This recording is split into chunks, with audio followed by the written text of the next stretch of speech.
No human being has truly black eyes. Well, unless you get in a fight, but let's play nice, okay? Some of us do have a lot of melanin, so the eye might appear almost pitch black. But a lot depends on lighting conditions. In fact, those who are believed to have black eyes just have a really dark brown eye color.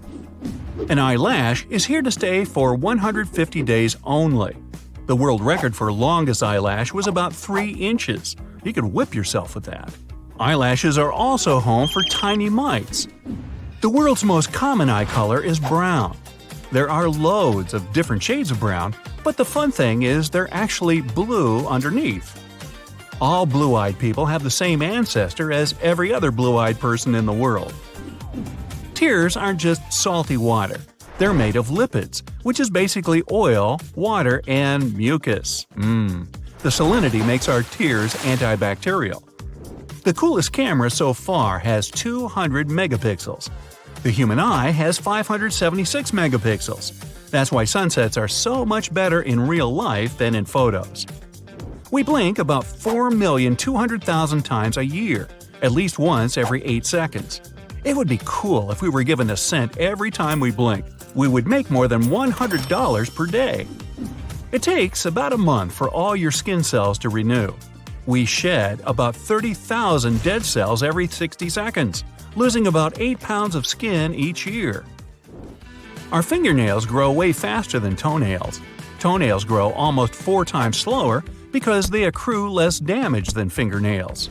Even though we often stub our toes, a sudden circulation burst doesn't usually last long. A human produces from half a quart to 1 liter of saliva every day, depending on the person. That's enough saliva in a year to fill a bathtub. No spit. Saliva acts as a perfect remedy. Wounds in our mouth heal way faster than everywhere else. It also helps to taste food. Our taste buds are ready to perceive food only when it's dissolved by saliva. It may sound incredible, but our bones are stronger than they may seem. A cubic inch of human bone can bear about 19,000 pounds, making it 4 times stronger than concrete. Wait, is that where the term blockhead came from? The only thing that makes our blood types different is sugar. AB and AB types have sugars, while O has none, making it perfect for donors. No sugar doesn't make O type less sweet. In fact, it attracts mosquitoes even more than other blood types. People have only 8 blood types, while cows have 800 and possibly more. Holy cow! Usually, we shed about 50 to 150 hairs a day. An average lifespan of a hair is 5 years, and as soon as an old hair says goodbye to your scalp, a new one starts growing immediately. Human hair is stronger than the same diameter copper wire. A single strand can hold up to 3.4 ounces of weight, and if used properly, a full head can hold up to 18,500 pounds. Our stomach is bigger than it may seem, with a capacity of nearly half a pound in extreme conditions. The average is around 32 ounces. Food is digested within 4 to 6 hours, and it can also dissolve metal, so capacity matters. Lips are much more sensitive than fingers, having around 1 million nerve endings. That makes them 100 times as sensitive as fingertips. So doing the math, I'm guessing that kissing is 100 times better than holding hands. Maybe? Grooves and furrows make our lip print unique, just like fingerprints. They also remain unchanged throughout our life. Your tongue print is unique too, by the way. Our belly buttons have an entire zoo in them, with a range of about 70 different bacteria. Some of them can also be found in soil in Japan, and even bacteria typically found at the polar ice caps. Yeah, right there, your belly button. Our bodies actually glow. Now, we can't see it with our regular eyesight because the light we emit is 1,000 times less intense than the minimum level we can perceive. So, you'll have to trust me on this one. Humans are the only living things on Earth that can blush. It's provoked by an adrenaline rush. Carmine, used in blushes and lipsticks, is a red dye made of ground-up beetles. Ugh. Our eyes keep growing throughout our lives. They sweat too, and earwax is actually a kind of sweat they produce. By the way, the nose never stops growing either. especially when you're lying. The heart is the only muscle that never gets tired. The aorta is massive. Its diameter is almost as large as a hose in your garden. We emit about 500 to 1,500 milliliters of gases every day, which is enough to fill a small balloon. Hey, get the neighborhood together and fill up a blimp. It's worth a shot. Fat helps our bodies consume vitamins. Vitamins A, D, K, and E will absorb better when consumed with fat. Our bodies have enough fat to produce 7 bars of soap. Some parts of the brain can self-cannibalize, eating its own neurons and proteins if you don't provide them with enough nutrients. For example, the hypothalamus responsible for your sleep, hunger, and body temperature can do so. Believe it or not, you can't inhale and swallow at the same time. I know, you just tried. The pharynx is used as an air passage when you inhale or as a food passage when you swallow. If you flatten all the wrinkles that your brain has, it would look like a pillowcase. When we're awake, our brain may produce enough energy to power an electric bulb. It has 10 watts of power. In your body, you carry enough bacteria to fill a can. Bacteria makes about 3 to 5 pounds of your weight, representing 2% of our total weight. Still, most of them are waste products. The average body temperature is a range of 97 to 99 degrees Fahrenheit. The highest fever ever recorded was a critical 115 degrees. A pinky finger may be the smallest one, but it's the strongest one too. 50% of your hand strength comes from your pinky. A human being has about 20,000 to 25,000 genes. Seems impressive, right? Still, cornflakes have more genes than we do. Cornflakes 1, human 0. Luckily, it's about sophistication, not the quantity this time. We consist of many chemical elements, including iron. The iron in our bodies is enough to produce 3 nails, each 1 inch long. The carbon in our bodies can be used for 900 pencils. Our liver has a superpower of regenerating if part of it was removed. It can grow back to the size that your body needs. A roller coaster actually tosses your organs around. When you feel like your stomach's falling down, it's actually falling inside your body.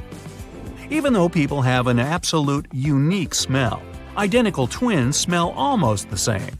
It must be because they have identical genes. Almost half of your taste buds will have gone away by the time you turn 60. So, maybe you'll finally start eating that broccoli.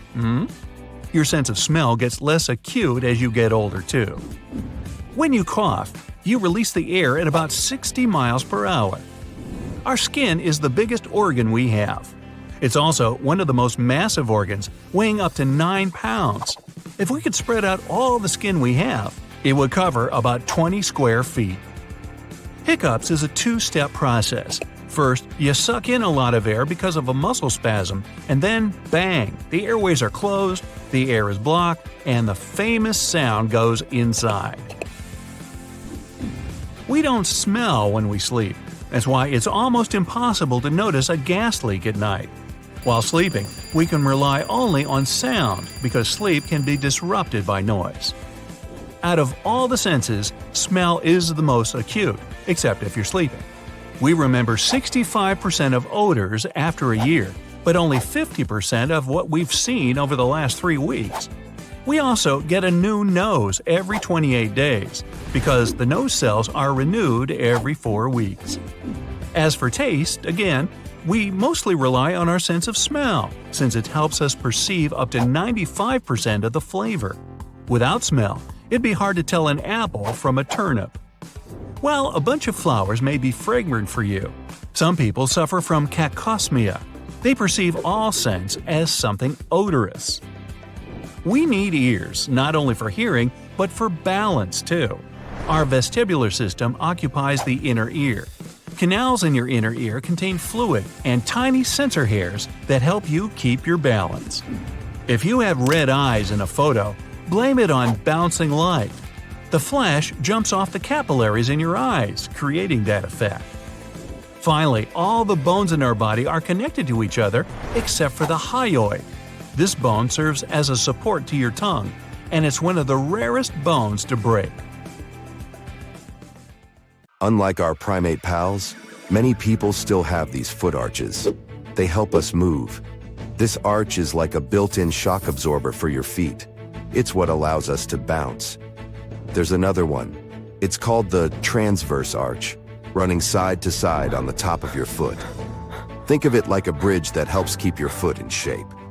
Research says this arch is a big deal too. It's responsible for about 40% of your foot's stiffness. Simply put, it's like the scaffolding that holds your foot together.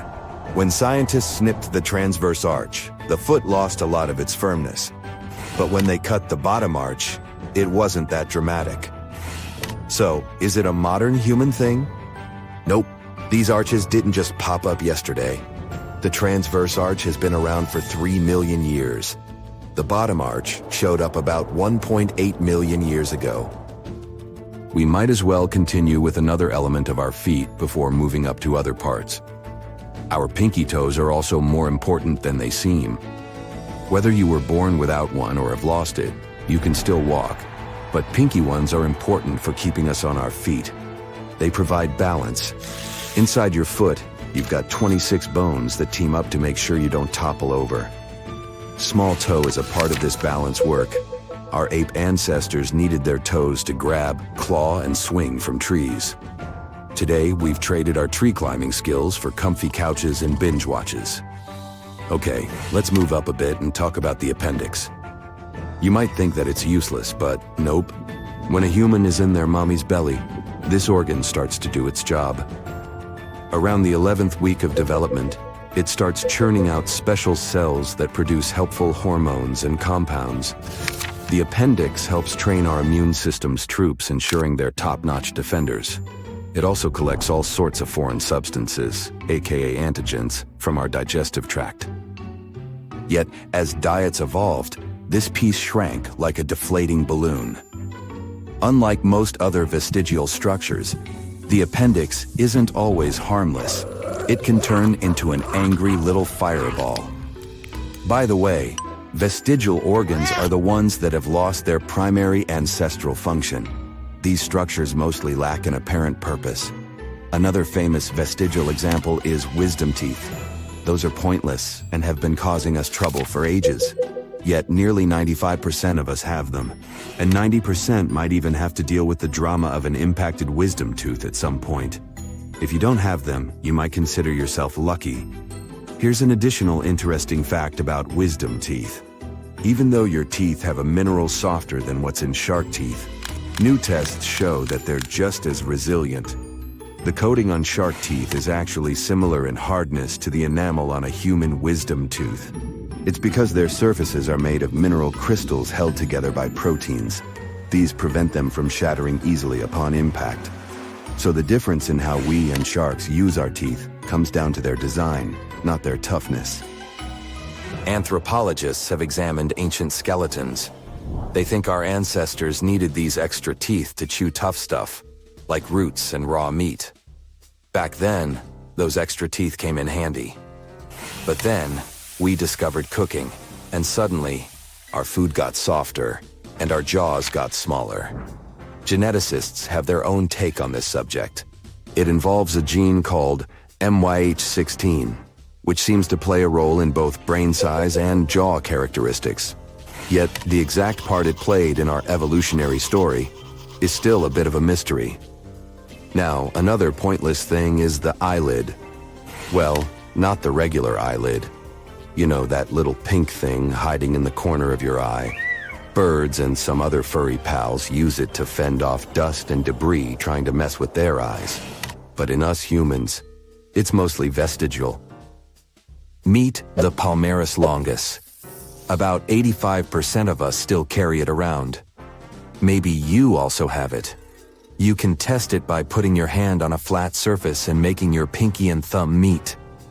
If you spot a little tendon band doing the limbo in the middle of your wrist, then you've found it. It was there for gripping stuff and swinging around like Tarzan. We can carry on with the grasping trick. Even before you're born, around 16 weeks into your time inside your mom's tummy, you're already practicing your grip. You start by grabbing onto the umbilical cord. When you finally arrive in the world, this reflex helps you hold on to things. Fun fact, small monkeys can hang on one hand for ages, thanks to a similar trick. Yet, we humans lose this super grip when we're around 3 months old. When you're still in your mother's womb, you also have a mini tail. But as you grow, it disappears, and those tiny vertebrae become your tailbone or coccyx. Humans and our ape cousins don't have tails like other animals. Our ears, too, have vestigial muscles. They help animals hear better and express their feelings. But in humans, these ear muscles don't do much. We've figured out other ways to listen and show our emotions. Yet some of us can still wiggle our ears with practice. Surprisingly, toenails also count as a vestigial thing. I mean, they function as the initial line of defense. They protect the body against harmful microorganisms. In our evolutionary journey, we used our fingernails and toenails for defense, digging, and climbing.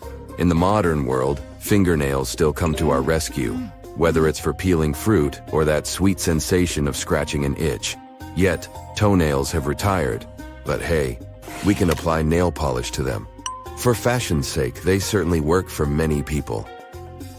It's not just humans who have useless limbs or organs. In 1798, an anatomist examined a peculiar bird incapable of flying. He documented his observations. This avian species was none other than an ostrich. Ostriches and cassowaries are just a few examples of birds possessing vestigial wings. Anatomically speaking, these are rudimentary wings, incapable of granting flight to these hefty creatures. Yet they aren't entirely devoid of function. They serve the purpose of maintaining balance during rapid running. Plus, they elaborate courtship displays, helping birds attract potential mates. Now, when it comes to animals, a lot of them glow too. Around 76% of ocean animals, including jellyfish, worms, sharks, and sea stars, are bioluminescent. They have a compound called luciferin that reacts with oxygen to create light. And for them, it serves such purposes as stunning predators, attracting prey, or warning others of danger. We humans can glow too. Unfortunately, this glow is super faint. Our eyes can't see it. Our bodies emit light, but it's about 1,000 times dimmer than what our eyes can detect. Scientists found that our glow changes throughout the day. It's the faintest in the morning and the brightest in the late afternoon. Our faces glow more than the rest of our bodies. They think it's because our faces get more sun exposure and have melanin, which has components that can boost light production. Some body tricks distinguish us from the rest of the animal kingdom. For instance, do you know that humans are the only animals capable of blushing? It seems we've got the exclusive rights to this rosy-cheeked phenomenon. When we find ourselves in an embarrassing situation, our blood vessels dilate. That's what gives us those blushes. Embarrassment is a pretty complex emotion. It's all about understanding what others think of us. This might be too advanced for other animals. Interestingly, bald uakari monkeys can also blush, but not in the same sense. For them, this is a show of their good health. Speaking of good health, we should honor our gut. Your gut includes the stomach, liver, and more. It's often called the second brain. This second brain has its own nervous system. It has 100 million messengers. They send info to the rest of your body. Even if the gut-brain connection is cut, it keeps working. It ensures your digestive system functions on its own. People with a single palmar crease have just one line running across their palm, while the majority of the world's population has two. Also called the simian crease, this feature is found only in 1.5% of the world's population. Men are more likely to have a single palmar crease than women. In most cases, it runs in families. Less than 50 people have ever had the Rh null blood type, dubbed golden blood. For the first time, this blood type was discovered in an Australian Aboriginal woman. This unique blood type is universal and can be accepted by anyone, even those with rare blood types within the Rh system. 3% of people all over the planet have lines creating the letter X on both their hands. This is a rare phenomenon, and in many cultures, this feature is believed to be a sign of a strong character. About 25% of people have an interesting reaction to sunlight. They sneeze. This phenomenon even has its own name, the photic sneeze reflex. In the Greek language, it's called sun sneezing. In some people, saliva accumulates in a gland under their tongue. Then it can get propelled out in a stream when a person presses on this gland. If the mouth is open at the moment, a jet can reach several feet. This process, called gleeking, can occur spontaneously. A person accidentally pushes their tongue against the gland while eating, yawning, talking, or cleaning their teeth, and voila! Up to 35% of people can gleek, but just 1% can do it on command. Less than 1% of the world's population has dextrocardia. That's a rare condition when the heart points toward the right side of the chest rather than the left side. Sometimes people with this unique feature have all their internal organs on the mirror image side of the body. Ocular albinism affects only a person's eyes. Their hair and skin are usually a bit lighter than that of their family members, but the difference isn't that dramatic. Albinism is a rare feature to have, but if it's ocular, that's even more unique. Experts don't have exact numbers, but they think between 1 person in 20,000 to 1 person in 50,000 have ocular albinism. You may have a tiny hole at the top of your ear where it meets the temple. If so, you're among 10% of the world's population. This hole is most commonly found on the right side, but some people have it on both of their ears. These holes may go all the way through, or they can be dimples, dents, or even small lumps. Around 65% of the world's population have loop-shaped fingerprints. In 30% of people, fingerprints are whorl-shaped, and only 5% of people have arch-shaped fingerprints. All these types are divided into smaller groups. For example, there might be plain or tinted arches, accidental whorls, or peacock's eye, and so on. Hey, who knew? Most people have 12 pairs of ribs, which makes 24 in total. But 1 in 200 people has an additional 25th rib. Called cervical, it forms at the base of the neck above the collarbone. It can grow on the left, right, or even both sides. Those with extra ribs most likely know nothing about this modification. That's because an extra rib rarely forms completely and can look like a thin strand of tissue. In this case, you won't even see it on an X-ray. If you have a circular hair whorl on your head, it's likely to be clockwise. Some scientists think there's a genetic link between hair whorl direction and handedness. A bit more than 8% of right-handed people have counterclockwise hair whorls, but in the left-handed, this number grows up to 45%. When you're asked to clasp your hands, which finger do you put on top? If it's the right thumb above the left one, you're among 50% of the world's population. 49% of people position their left thumb above the right, and a mere 1% place their thumbs next to each other. Red hair occurs naturally in a mere 1 to 2% of the world's population. Most often, redheads have northern or northwestern European origin. This color is caused by a genetic mutation. The hue can vary from bright copper and auburn to red-orange and strawberry blonde. Only 3 to 22% of people in the world have Morton's toe. It's a foot structure when the second toe is longer than the first one. Michelangelo's David and the Statue of Liberty both have this unusual body feature. And they aren't even alive. Oops, spoiler, sorry. Only 2 people out of every 10,000 have an unusually shaped pupil. Most commonly, it resembles a keyhole. This eye disorder is called coloboma. Luckily, people with this condition don't usually have any problems with their vision. You know, on second thought, it's not so rare. All of my teachers thought I was an unusual pupil. Having different colored eyes, heterochromia is a rare body feature that occurs in less than 1% of people. It can be complete, then a person has eyes of 2 different colors, for example, one brown and one blue. A person can also have a differently colored ring around the pupil. It's central heterochromia, And partial heterochromia is when a part of one iris has a different color from the rest of it. People with dystichiasis have one more row of eyelashes. This phenomenon is a genetic mutation. It's not harmful in any way, but can cause some discomfort. A hair can grow where an oil gland is supposed to be on the wet part of the eyelid. Then it causes irritation and tearing. There are people who don't have to stress over how much calcium they consume. They have a rare mutation in the LRP5 gene. It gives them mega-dense bones almost unable to break. One of the few drawbacks of this condition, such people have difficulty staying afloat while swimming. Some women have supercolor vision, tetrachromacy, thanks to special cells in their eyes. These cells are called cones, and a regular person has 3 types of them. But tetrachromats have 4 cones.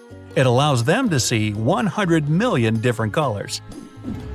The TEC2 gene lets people work more and sleep less. Nikola Tesla, Winston Churchill, and Margaret Thatcher all had this unusual feature. The gene basically allows a person to go through their sleep cycle in less time than regular people need. Another gene mutation helps people keep their bad cholesterol levels extremely low. The gene gives your body instructions for producing a protein that controls the amount of cholesterol in your blood. Unfortunately, only 2 to 3% of people have this useful feature. Only 4% of people have an outie belly button. Several factors, like the fat distribution around your waistline or genetics, determine which kind of belly button you'll end up with. Genetics play a crucial role even in your taste buds. Up to 25% of the population are super tasters. They have more visible taste papillae, those are tiny dots littering your tongue, than regular tasters. This extra option makes them more sensitive to certain foods, for example, sweet, bitter, or salty. Super tasters also have more pain receptors on their tongue. That's why they shy away from spicy food. When wisdom teeth try to break through the gums, they often run out of space and have to be taken out.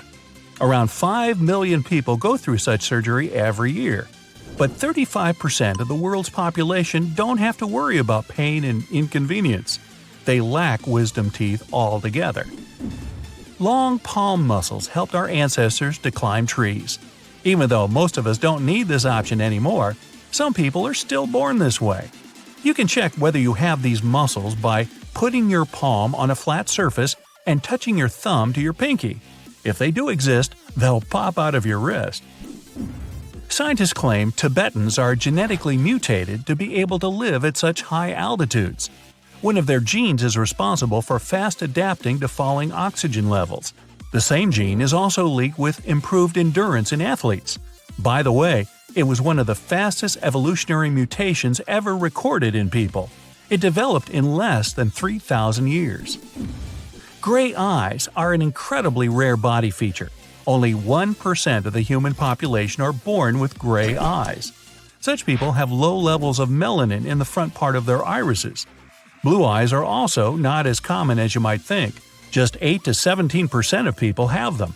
An even rarer thing is a combination of red hair and blue eyes. If a person is born like this, it means both their parents carried these genes for a child to have. The heart continues beating on its own for around 3 minutes after being separated from its owner. It occurs because of a phenomenon called self-excitation, when something generates its own energy. When we appear in this world, we have 300 bones, but with time, some of them fuse, leaving us with around 206 bones.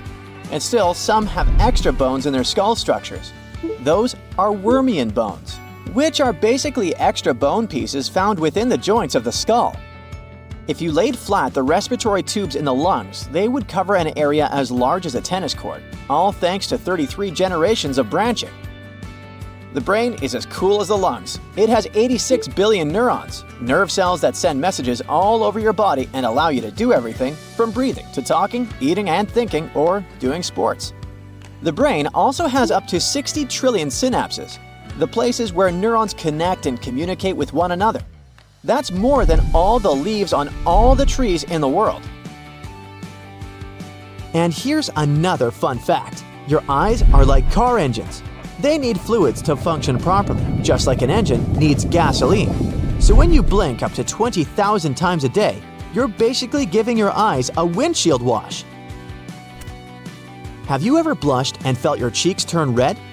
Well, did you know that your stomach lining can blush too? When you blush, there's an increased blood flow in your body, and that includes your stomach lining. It turns red because it has plenty of blood vessels, and when there's more blood than usual, it shows. Now, we all know that plastic is bad for the environment, but did you know that we can actually digest it in tiny quantities? However, our digestive system can't handle grass. Grazing animals have special teeth and several stomachs to process raw leaves and grass, while we're stuck with just one stomach. We all have two super fast muscles that control our eyelids closing. They're actually the fastest muscles in our body, and they shut our eyes within a mere 0.1 second when triggered.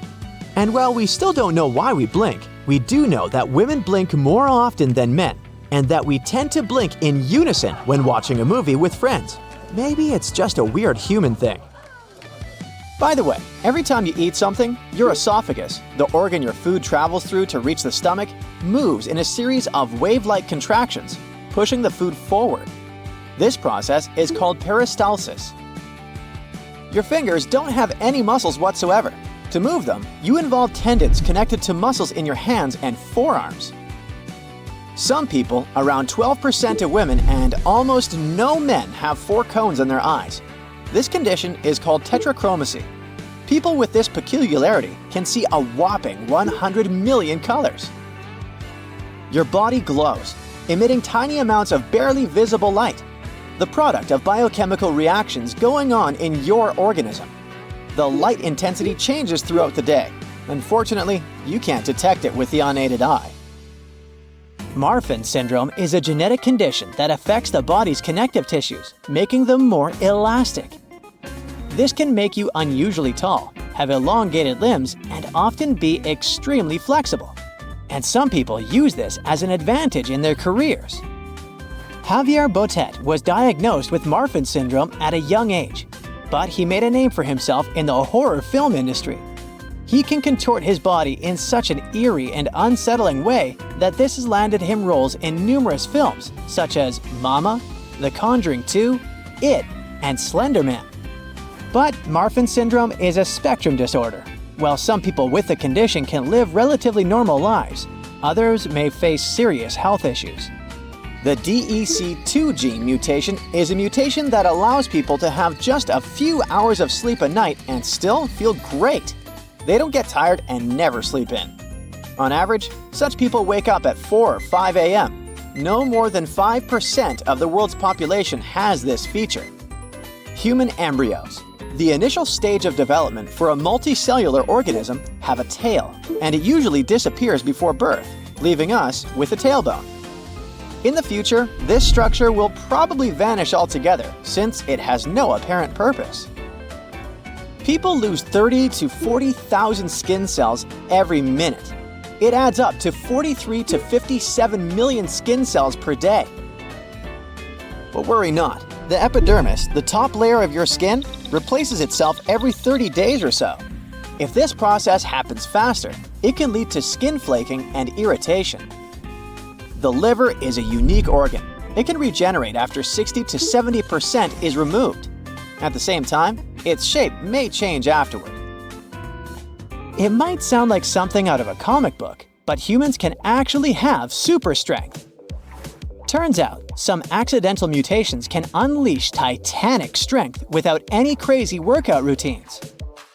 There are 2 proteins in our body, myostatin and activin A, that usually are secreted by muscle cells to suppress excessive growth. In other words, these 2 help regulate the size and number of your muscle cells, so you don't end up accidentally looking like Schwarzenegger. But as you can guess, some do end up like that. People with this genetic condition don't produce these proteins. Without hitting the gym, they can naturally grow their muscles extraordinarily large, resulting in super strength. It's called myostatin-related muscle hypertrophy. Sounds kinda dangerous, right? And it is. When you become a Superman, there's also the risk of muscle imbalance, heart and joint issues, and other problems. When you swallow, it takes the food from 5 to 8 seconds to travel from the mouth down to the stomach. Your eyes have 3 kinds of cones: red, blue, and green. Thanks to them, you can perceive around 1 million colors. Your hard-working heart will beat around 2.5 to 3 billion times and pump approximately 100 million gallons of blood in your lifetime. Speaking of your skull, it isn't a solid structure. It consists of 22 bones. 8 of them protect the brain and 14 form the facial skeleton. And since we're on the topic of the human head, the part of your brain that's responsible for vision is in the back of your head. Interestingly, the right side of your brain controls the vision on the left side, and vice versa. Breathing isn't only about moving the air inside and outside.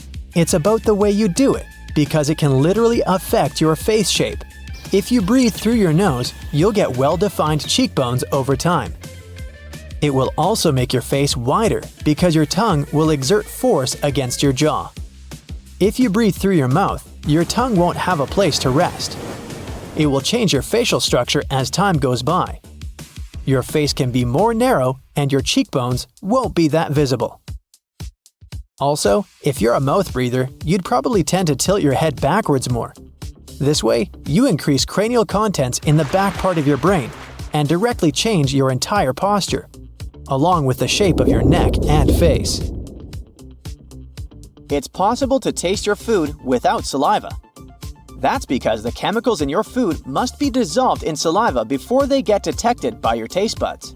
By the way, each of your taste buds works as a mini-computer. It consists of up to 100 cells that analyze taste information. Anyway, speaking of food, eating too many carrots can indeed make your skin orange because of the high amounts of beta-carotene this vegetable contains.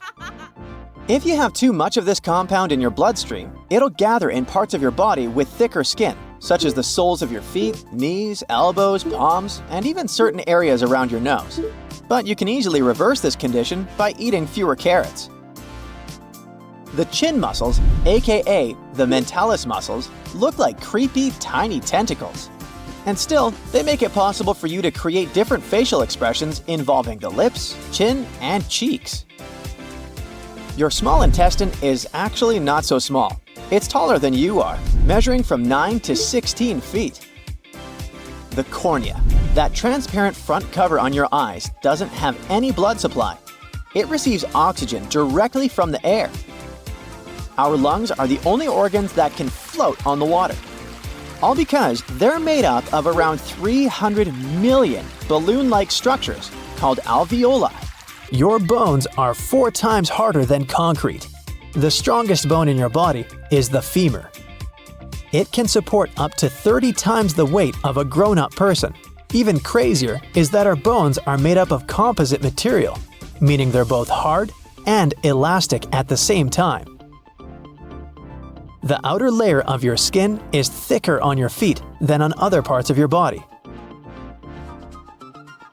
The heart has its own electrical system and can continue beating even when it's disconnected from the body.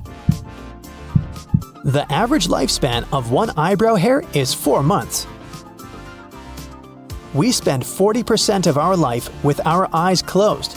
Most of that time is when we're sleeping, but don't forget to count blinking too, or while driving. In an adult, the blood makes up 7 to 8% of the total body weight. About 55% of your blood is liquid plasma. The rest is red and white blood cells and platelets. They form clots and prevent bleeding. The density of your brain increases throughout your whole life, all because new neural connections pop up. And they appear because the structure of your brain keeps changing too. The same process of changing will occur to your feet too. They're likely to become bigger with time. When people grow older, ligaments and tendons in their feet weaken. This makes the arches flatter and feet become wider and longer. People who live to be 110 years and older have more immune cells, called T helpers, than the average person. These cells are likely to protect them from viruses and other health problems. The human brain is sometimes called a random thought generator for a reason. More than 48 thoughts appear in your brain in just 1 minute. It's almost 3,000 thoughts per hour and 69,000 per day.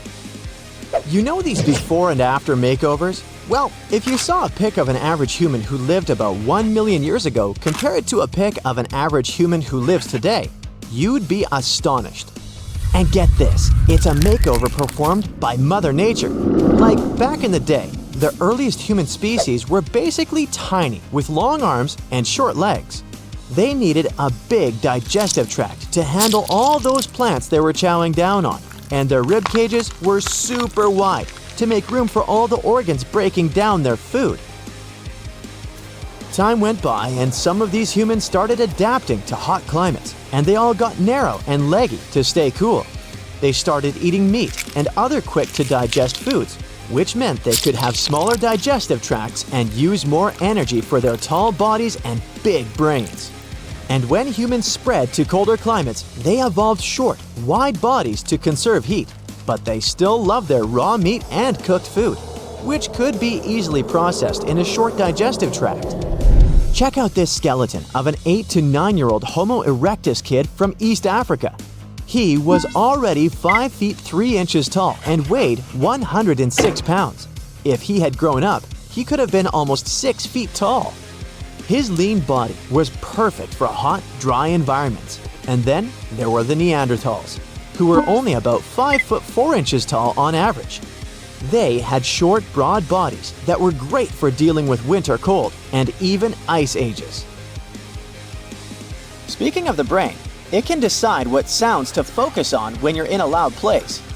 Thanks to this ability, you can shut out all other voices and concentrate on the person you're listening to.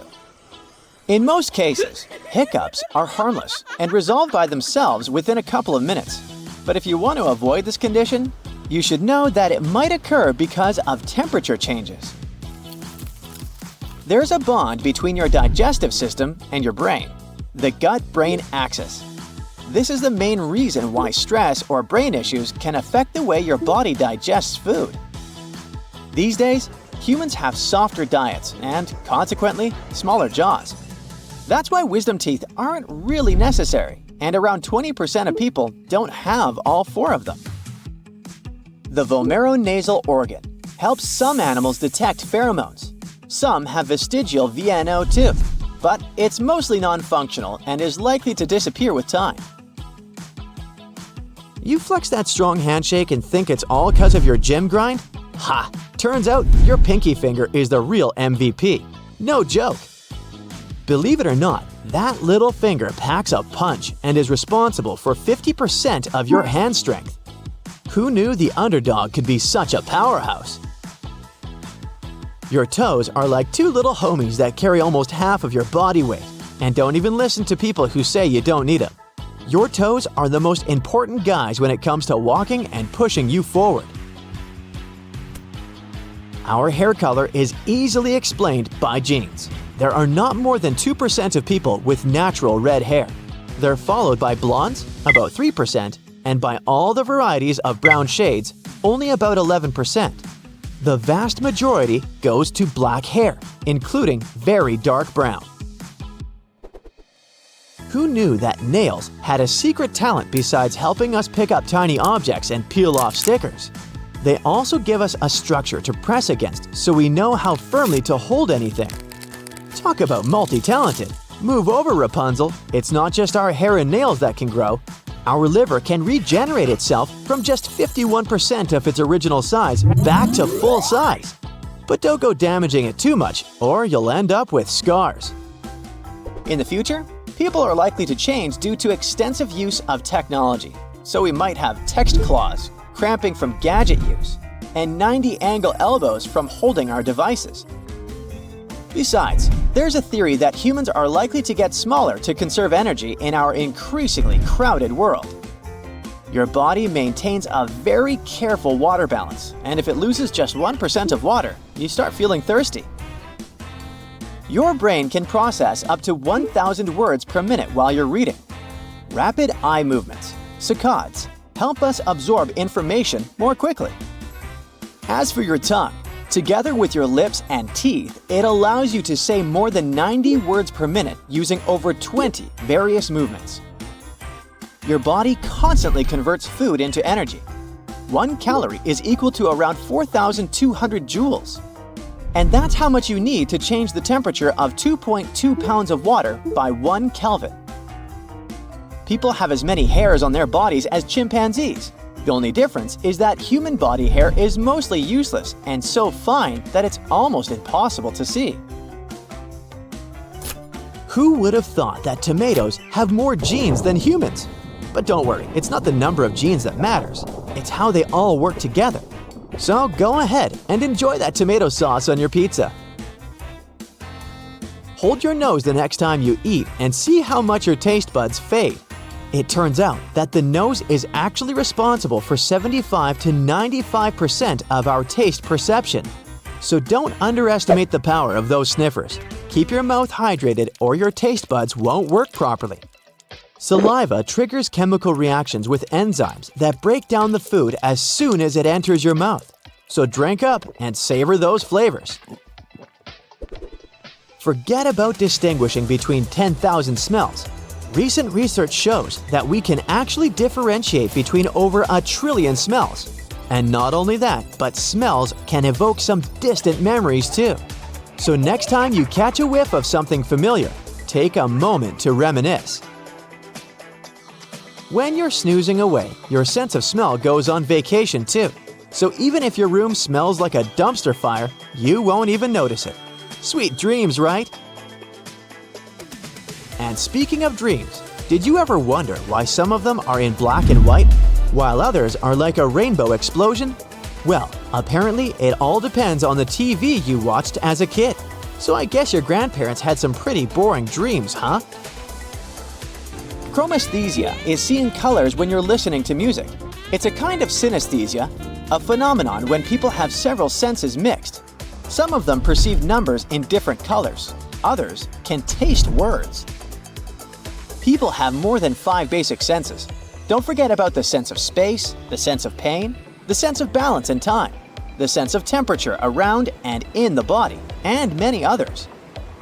Your teeth are the only part of your body that can't repair itself, but the enamel which covers them is one of the toughest things in the human body.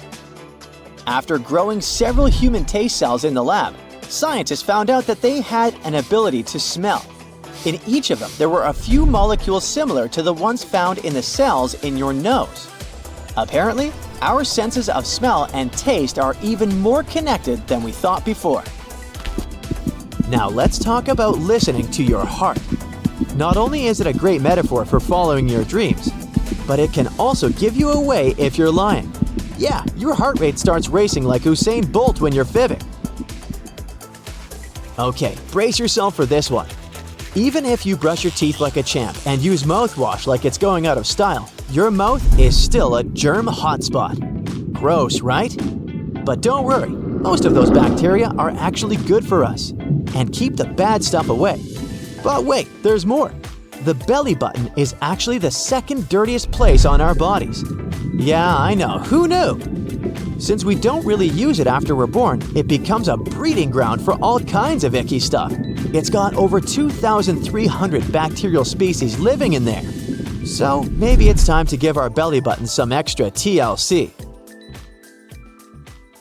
Some people even see colors as letters and numbers, or hear them.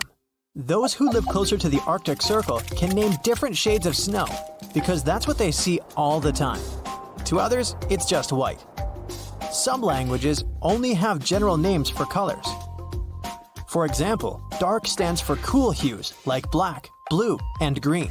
Colors like white, red, orange, and yellow are all called warm. Your eye processes more variations of warmer colors than cooler ones. There's a tribe in Australia who describes texture, the function of an object, and how it feels instead of its color.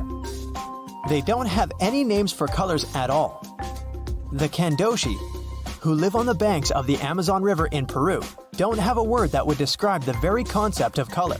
Instead, the name of some yellow bird will be used to describe the yellow color. Any ripe fruit will stand for red, and unripe fruit for dark green. A lot of people lose their ability to perceive some colors as they get older. By around the age of 70, their eye lenses become yellowish. This natural yellow filter they look through doesn't let them tell blue from purple and yellow from green.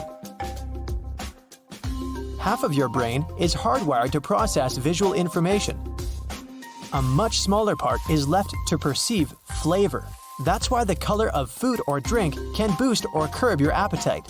You'll always choose the reddest apple because your brain perceives it as the sweetest and ripest. There are no naturally blue foods, so you're least attracted to them and can even fear them. That's why installing a blue light in your fridge or eating from blue plates is a great way to eat less. You'll always choose brighter foods and vegetables because they're associated with a richer flavor. Eating them makes you feel healthier and happier. Yellow can boost your appetite as you associate it with energy and excitement. White can trick you into eating more and paying less attention to what you're munching on. That's because white food seems more harmless in terms of calories. If you eat from a white plate, you're more likely to overeat as it makes your food look brighter. Your brain also remembers the color of food wrapping. If you put salt and vinegar chips into a cheese and onion package, you might not even notice the difference in flavor while snacking on them. Food companies know that you'll eat more of whatever they're selling when it comes in different colors and flavors. Red gives you courage and strength for physical work. Yellow makes you happier and more productive and confident. Green brings balance and harmony to the office environment. Your eyes also love this color. They don't need time to adjust to it. Orange gives you a sense of comfort and warmth, so it's perfect for an office lounge. Birds, fish, and many mammals see the entire color spectrum in all its glory, just like humans. For some animals, good color vision is crucial. Without it, they won't tell ripe fruit from unripe green fruit. Whenever we yawn, we use the muscles in our mouth and tongue, and the contact can squeeze some of the saliva-producing glands. As a result, we might squirt a tiny stream of saliva without even noticing it. I had a friend in college who could do it at will. It was impressive. It turns out that saliva is basically filtered blood. Blood is processed thanks to special glands, and special cells absorb its properties. After that, the blood becomes saliva. People with red-colored hair are 1% of all people. 2% are natural blondes. Yeah, most people you see with these hair colors have dyed hair. Black is the most common hair color in the world. Your memory is affected by your body position. For example, you're much more likely to recall a situation where you wave to someone if you stand and wave again. Most scientists agree that tears that appear out of emotion are a unique human feature. No other animal is capable of crying because of sadness or joy. The pupils narrow and expand in order to control the incoming light. If there's a lot of light, they narrow the passage for light so as not to harm the vision. In the dark, the pupils expand to capture as much light as possible. The tongue has a lot of muscles, and some of them can strain only when you're learning a new language. A human bite almost always becomes infected because of all the bacteria that live in our mouth. In this sense, we're quite close to hyenas. Your bones are designed to be used a lot daily, and some of them can absorb 2 or even 3 times your body weight. That's impressive, but your teeth are even stronger. Even if you brush your teeth twice a day and never forget about mouthwash, your mouth still stays one of the dirtiest parts of the human body. Ugh! Millions of bacteria live inside it. The good news is that most of these bacteria are good for the body and protect it from bad bacteria and viruses. In the morning, you're taller than in the evening. While sleeping, you're no longer affected by the force of gravity, and your spine stretches. Too bad you become shorter by daytime, though. A roller coaster actually tosses your organs around, so you feel like your stomach's falling down. It's actually flipping inside your body. You think your fingerprints are the only unique thing in your body? Well, they're not. Your tongue print and your smell are also one of a kind. If anyone sniffs you, it's reason enough to get suspicious. If all your blood vessels were stretched into a single line, boy, that would hurt, but it would go around the Earth more than twice. An impressive feat that you wouldn't see because, well, you can't live without your blood vessels. Toothache and headache are linked together thanks to the trigeminal nerve. It goes through the jaw right to the head, so that when you feel tooth pain, it usually goes hand in hand with that in your head. You lose calories doing literally anything. A healthy 8-hour sleep, for example, makes you lose up to 800 calories. And yes, you spend energy even while eating. A person can go without food for more than 20 days. However, if you don't sleep for 10 days, your body will simply stop functioning. Talking about sleep, the average person forgets 90% of their dreams.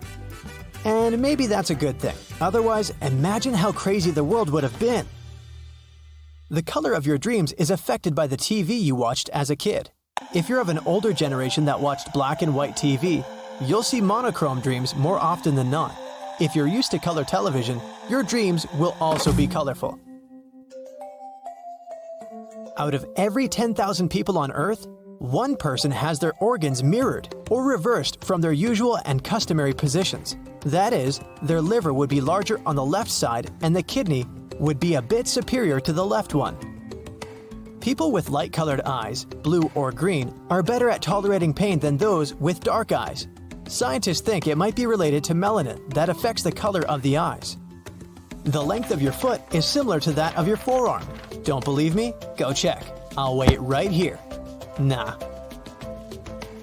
We have 7 major holes in our bodies: our mouths, our ears, nose, eyes, and our, down under. Hey, we're Australian. G'day, mate. We're also a torus, if you dig geometry. A human ring, a donut, a life buoy, or even a bagel. Bagel. Don't forget the schmear. Seriously, counting the pores in your skin and the rest, there'd be millions of holes though. Trillions more likely. Holy cow, we're holy! Bodies throw thermal radiation off as a tiny amount of light.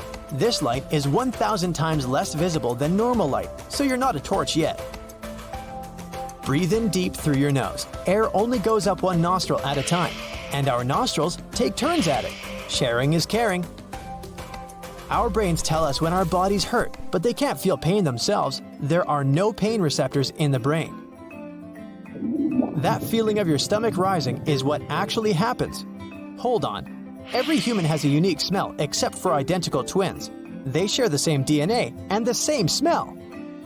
Our fingerprints aren't just for identifying us to the police if we've done something wrong. The ridges allow our skin to stretch to prevent damage and improve our sense of touch. When you're scared, you can become a lot stronger than you were before. Maybe not lift a car strong, but you won't feel pain or fatigue as quickly. Now, on average, Earth's water rises by 14/100ths of an inch each year, and sometimes I feel like, getting some floaties.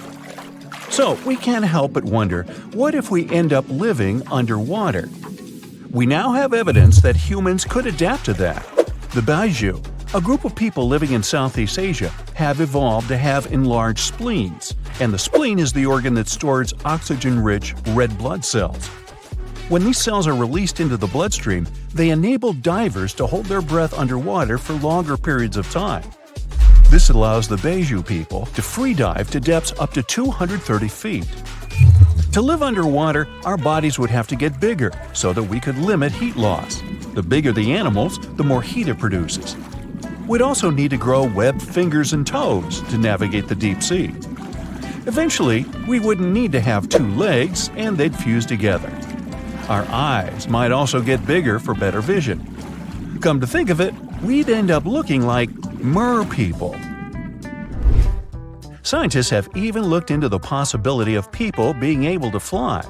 Flying creatures have the right body size and the right metabolism for that. We'd need to have the ability to use fuel, like the food and water we consume, to produce enough energy to lift ourselves off the ground.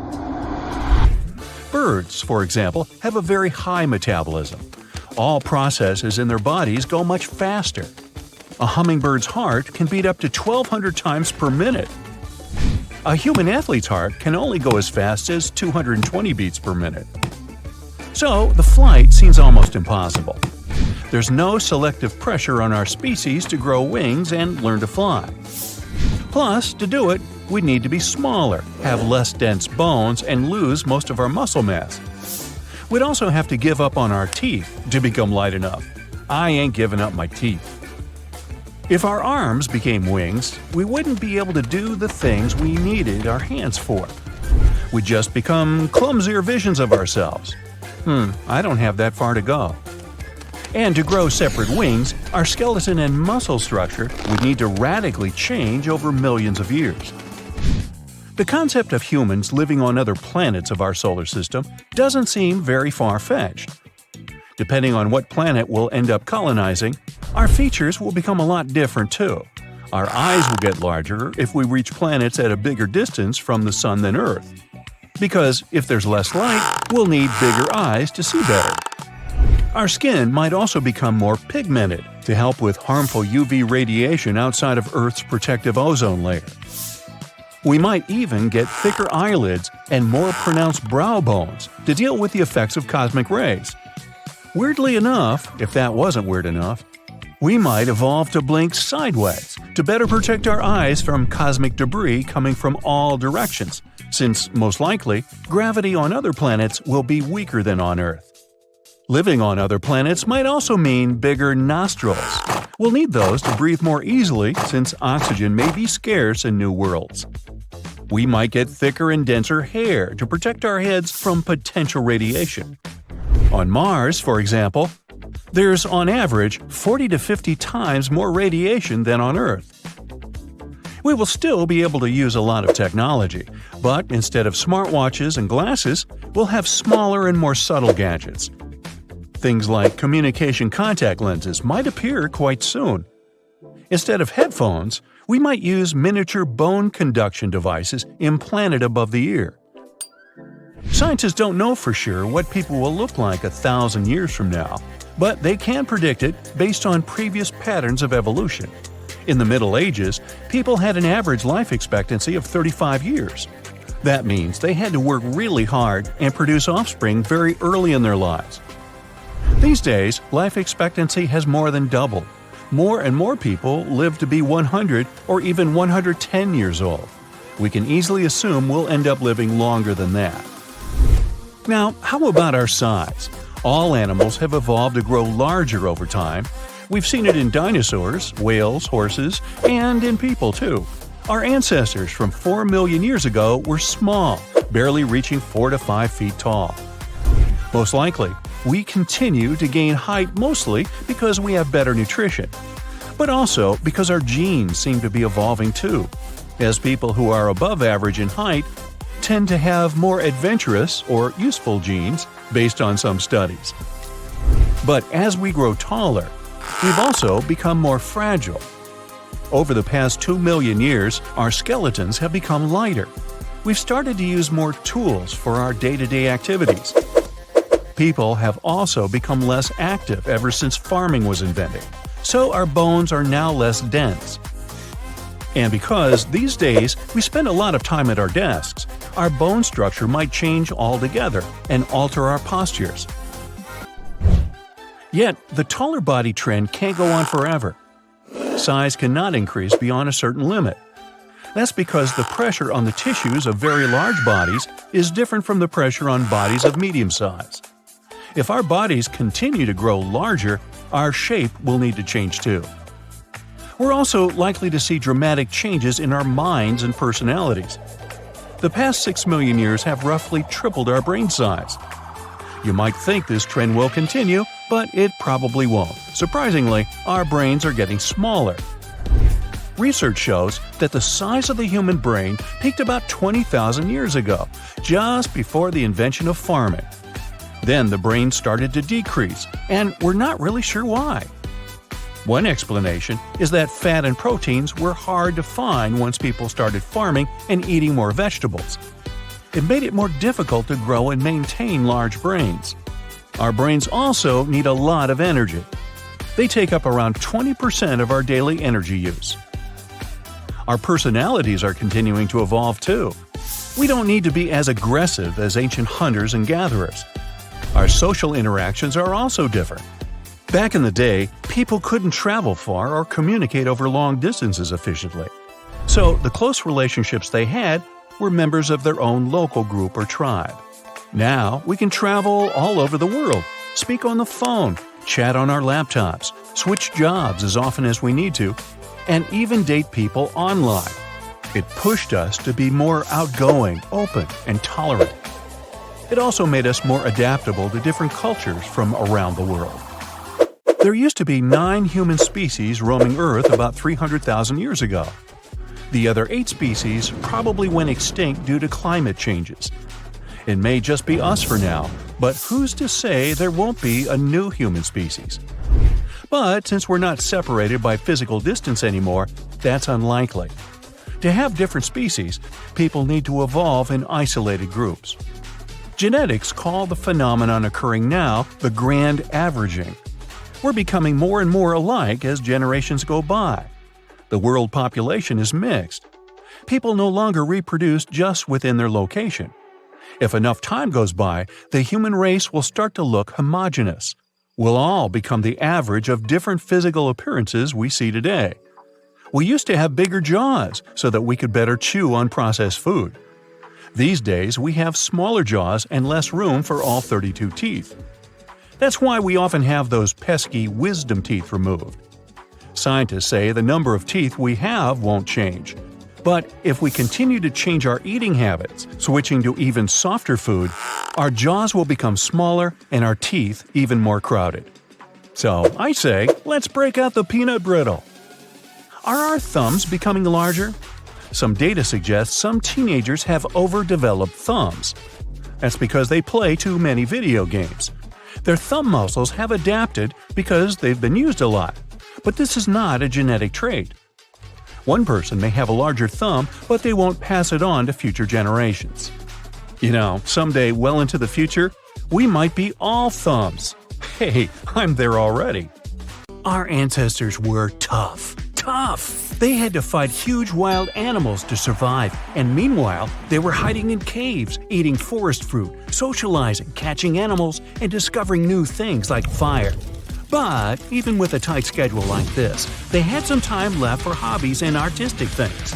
Music was probably the thing, but we don't have evidence of that. Still, we see they were creative. There were so many caves out there where they painted with materials available back then. Researchers found caves with depictions of hunting, animals, and many handprints. To make that outline, an artist probably put one hand on the rock and then started blowing into a tube the size of a straw to spray pigment all over it. What's interesting, there were mostly outlines of the left hand, which means even back then, the majority was right-handed. Teeth were also very important for our ancestors. They were doing most any kind of work with 2 hands and teeth. For instance, when cleaning the animal skin, they had to hold it between their teeth, pull it tight, and then scrape it with a stone tool. Sometimes that tool would slip a little and scratch their front teeth. Many years later, when scientists found their teeth, they looked at the direction of scratches and realized yet again that the right hand was dominant. Today, around 90% of the population are right-handed, 9% are left-handed, and 1% of people don't have a dominant hand at all. Many of the human species that walked the Earth before us were also right-handed. Scientists still haven't found a predominantly left-handed one. We share this trait with other mammals too, such as apes. They're not our ancestors, but a kind of distant relative, like different branches on the same family tree. At one point, our lineage split and we developed as separate species. Scientists believe that separation made us prefer one hand over the other. We started walking upright rather than on all fours, which freed our hands to do lots of new stuff, like making stone tools or drawing before bedtime in your cave. Our brain got a bunch of new things to coordinate, so it needed to find a way to deal with them. Either part of the brain took responsibility for different things we do. For example, the left side might have evolved to deal with that routine stuff, like foraging for food, while the right side remained free so it could react fast if something unexpected happened, like a predator was around. A similar thing can be seen in some kinds of birds, toads, and fish. They're more likely to go after the prey they see with the right eye. The brain's left part controls what we do with the right side of the brain and the other way around. Some say language also pushed us to be more right-handed. The left hemisphere of the brain is in charge of languages, and as humans developed that part, it got stronger. That's why they probably shifted responsibility to it, and our right-handedness is likely no more than a side effect. Evolution changed a lot of things in our bodies, but it's going really slow, so there are still some leftovers we don't even use anymore. For instance, the majority of people can't wiggle their ears. We have a muscle around our outer ear, but we don't do much about it. Scientists think our primate ancestors used it to move their ears in more directions. That way, they could hear where the sound was coming from, which could save them from sneaky predators. Shh! Do you hear something? After they started forming groups, they could rely on each other, so they eventually lost this feature over the years. We used to have a gene that could produce vitamin C. Imagine that, like having our own mini factory of vitamins we usually look for in fruits like oranges and lemons. But with time, our ancestors probably discovered fruits were tasty, so the evolution decided to shut down that factory and let us enjoy our new treats. Hiccups are another leftover we might even have gotten from another side of our wide family that lives in the water. Amphibians gulp air, while fish push water through their gills. The same muscle causes contractions we feel when our diaphragm goes into spasm, and that's a like that. Our ancestors also had thicker bones because they had to deal with harsh climates and other difficult conditions. Somewhere around 50,000 years ago, I wasn't around then, our bones became weaker and smaller because our lifestyle had become physically less demanding. Back pain has become a common issue in today's world since we cross great distances walking upright. When you add improper footwear and asphalt sidewalks, no, evolution is not moving as fast as the things our civilization creates. So our spines are not yet adapted to the modern world. Feeling angry? You don't see it, but our lips twitch when that happens. Ding ding, another leftover. When bears or wolves try to scare away their enemies, they bare their teeth. Humans used to do it too, and lip twitching is the first step of that. We mostly relate goosebumps with a great feeling we get when something exciting happens or when we're cold. It used to be more important for our species. When our hairy ancestors would feel cold, there was a reflex that would contract small muscles at the base of hair follicles. That way, their coat would stand up and trap more air so they could stay warm. That made sense back then, but we've got jackets today. Still, I don't mind occasional goosebumps when that song on the radio hits me. And the fire, too. Sure, it was something that kept ancient humans warm during long cold nights, but it really affected the evolution of our bodies. Humans started cooking food, so they consumed less dangerous bacteria that you can find in raw meat. Less raw meat, shorter digestive tracts, more energy available because of healthier food, and that got us bigger brains and taller bodies. Eating more processed food changed our teeth and jaws, too. We used to have bigger jaws because of all that hard, raw food we ate. Teeth got smaller, we even lost some. Some people never get third molars, also called wisdom teeth. Those who do develop them at the age of 18 to 25. Our ancestors would have already worn their teeth out by that age, so wisdom teeth are like a second chance to eat normally again. Smaller jaws, bigger brain.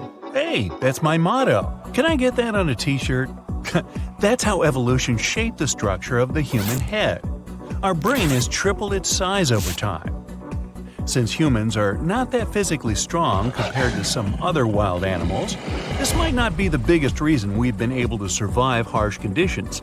No big teeth, claws, thick skin, or dense fur, just us and our brain to trick the predators, climate changes, and all other unpredictable things waiting just around the corner.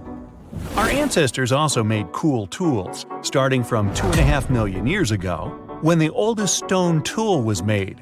Around 17,000 years ago, they developed tools and skills for painting, sculpting, and ceramics.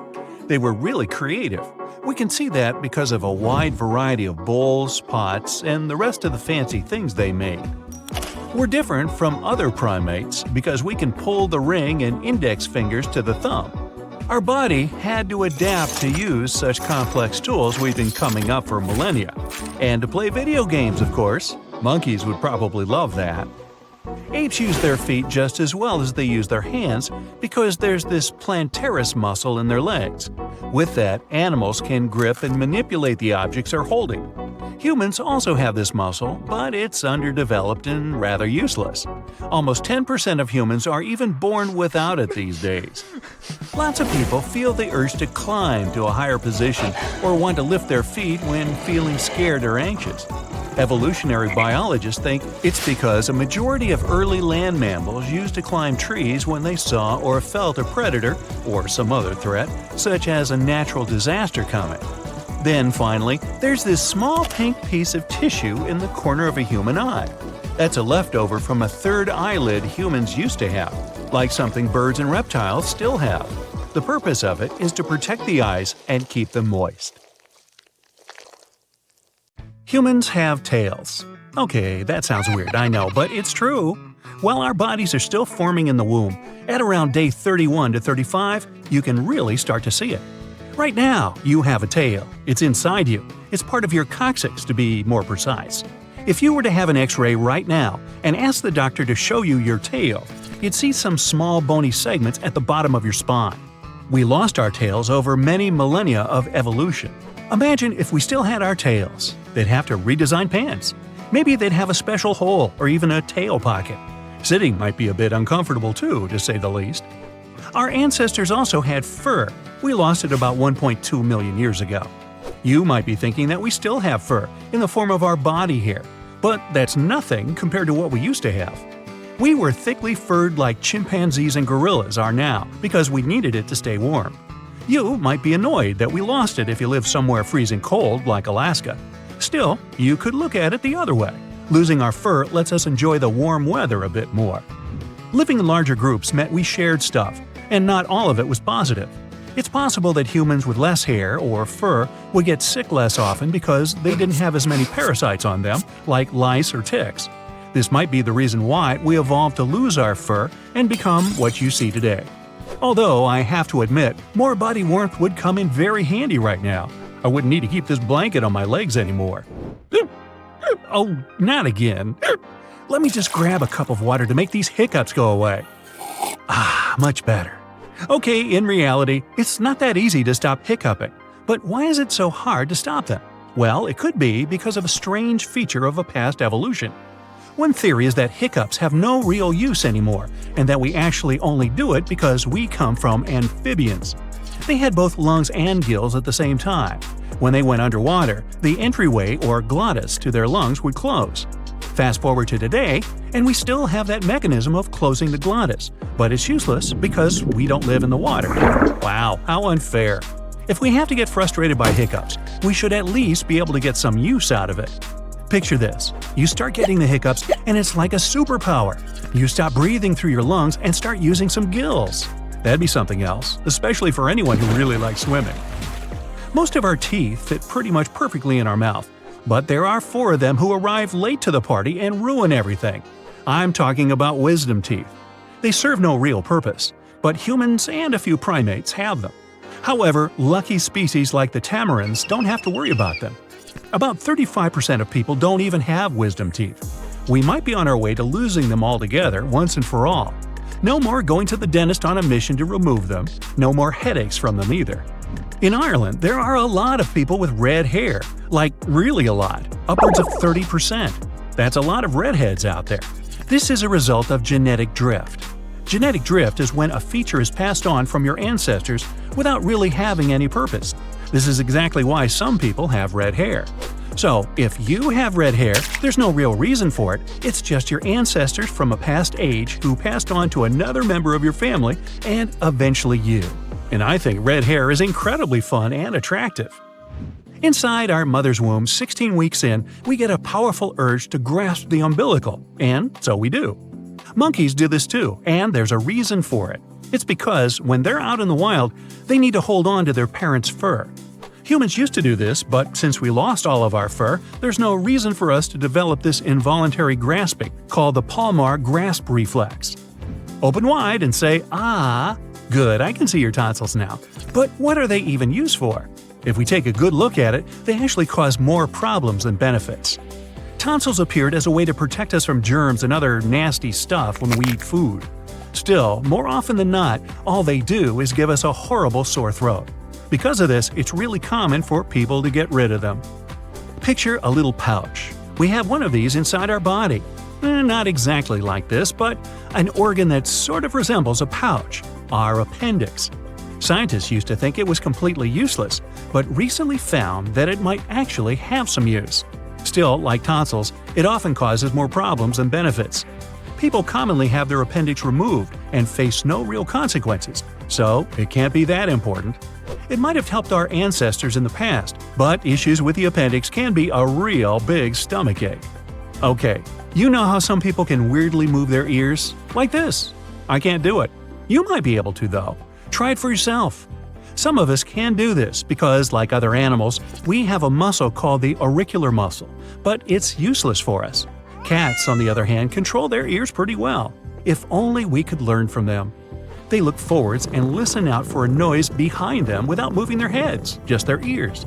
That's a pretty cool skill if you ask me. Stretch your arm as far as you can, your hand too. Now connect your thumb with your pinky finger.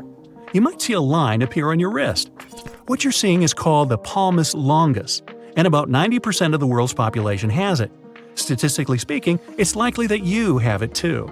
Back then, our ancestors needed every bit of help they could get to climb trees and grasp things. But when we started walking, it made these muscles completely useless. Monkeys, on the other hand, still climb trees easily. They have a muscle in their feet called the plantaris muscle, also known as the monkey muscle. Now, we have this too, except we don't really need it because we don't go around doing any monkey business. Like the palmaris longus, about 10% of people are born with it. Chances are, if monkeys are hanging from a branch, that's the muscle they're using. If you're getting that late-night urge for food at 3 a.m., it's because of hunger. You probably already knew that, but what you don't know is that hunger evolved as a trigger to drive us to search for more food. So, if you still got a few extra pounds you're trying to get rid of, you know what to do. Blame it on evolution! Our hungriest ancestors would have tried harder to look for food and survived to pass that trait on to us. Our love of sugary snacks, like delicious chocolate cookies and milk, is because of evolution too. Our taste buds evolved just as hunger did to help us find food that's beneficial to us. You're out for a walk and get hit with a chilly breeze. You're only wearing a t-shirt, so you decide to go back home. You get into your house with chattering teeth and realize that you've got goosebumps too. We get this from our furry ancestors. When it was cold, they would get goosebumps and their fur would stand on end. This would trap air and insulate their bodies like a nice fluffy coat. We don't have fur anymore, so it doesn't do much. Evolution also explains why you might get goosebumps when you're scared. Picture this. You're a caveman out in the wild when suddenly a tiger jumps out at you. It starts growling at you. No worries, your hair stands on end and you look giant. The big pointy fur intimidates the tiger, so it runs off. Or you have the alternative ending, where the tiger doesn't care and eats you anyway. Maybe that's why we lost the fur, because it didn't work all the time. We don't actually need 5 toes. You're doing the laundry and your hands are full. Oh, you dropped a towel. What do? You pick it up with your feet, of course. This is possible because of our 5th toe, but we could do without it. Since we walk upright and we don't need to go around jumping from branch to branch, this toe is mostly useless. We can walk and even run just fine with 4 toes, maybe even less. So who knows, maybe in the future, humans will only have 4 toes on each foot. The cornea is the only part of your body with living cells that doesn't have blood vessels. It gets nutrients and oxygen directly from the tear fluid on the outside, and the thick watery substance you have between the cornea on the inside, and also from the nerve fibers connected to the cornea. That's why contact lenses used to be a potential issue. The older ones were reducing oxygen supply, since the cornea mostly gets oxygen from the outside. This problem was solved, or at least reduced, when silicone hydrogel lenses came to the market. Some other parts of your body with no blood vessels are your nails, hair, outer skin layers, and tooth enamel. Did you notice your sweat sometimes smells of onions after your workout? You have nothing to worry about. There are 2 types of sweat glands in your skin. The first kind of glands are located on certain areas of your body, like the groin region and the armpits. They produce a specific oily fluid, which is a response to certain emotional experiences. Another type of sweat gland is way more common. They're distributed all over your body and are responsible for the specific sweat you get after the workout. The sweat cools your body down as it evaporates from your skin. It's 99% water, so it's practically odorless. Well, at least when it first leaves the pores and comes to the surface of your skin. But there are many types of bacteria on the human skin, and they feed on the nutrients in that sweat, together with skin flakes. One of the byproducts of this is specific chemicals, and their smell can sometimes strongly remind you of onion. You may have noticed you produce more saliva when you go for a run, especially if it's a short jog in cold weather. But if you're running a marathon and it's a nice warm day outside, you'll produce less saliva. It's your body trying to offset the drying effect, since you breathe through your mouth way more. But your body becomes more dehydrated over longer periods, which is why it's trying to conserve water by reducing saliva production. Every training you do, no matter how intensive it is, also makes you secrete more of a specific type of protein. It makes the saliva more viscous and sticky, which is why you may feel like your mouth is dry way more after your workout. Humans see the world 15 seconds out of date, which means your brain constantly keeps you a little bit in the past. This way, it helps you stabilize your vision of the world around you. Your eyes receive a huge amount of visual information. Yep, literally millions of colors, shapes, and ever-changing motion wherever you turn. It's not an easy task for your brain to process all that.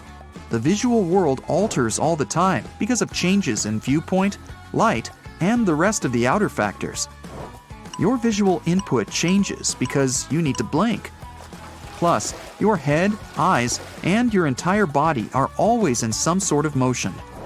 Your brain has to establish a mechanism that can create illusory stability. It automatically smooths your visual input. It doesn't analyze every little visual snapshot. It's like a time machine.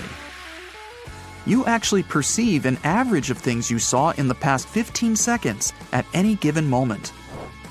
The brain pulls together objects so they appear more similar to each other. That's why it tricks you into believing you're in stable surroundings.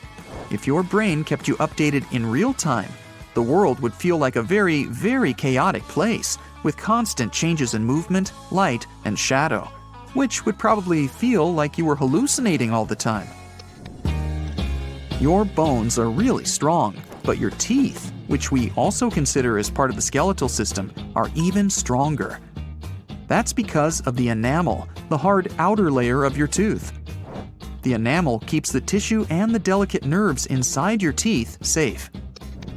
You're basically burning calories while you're thinking.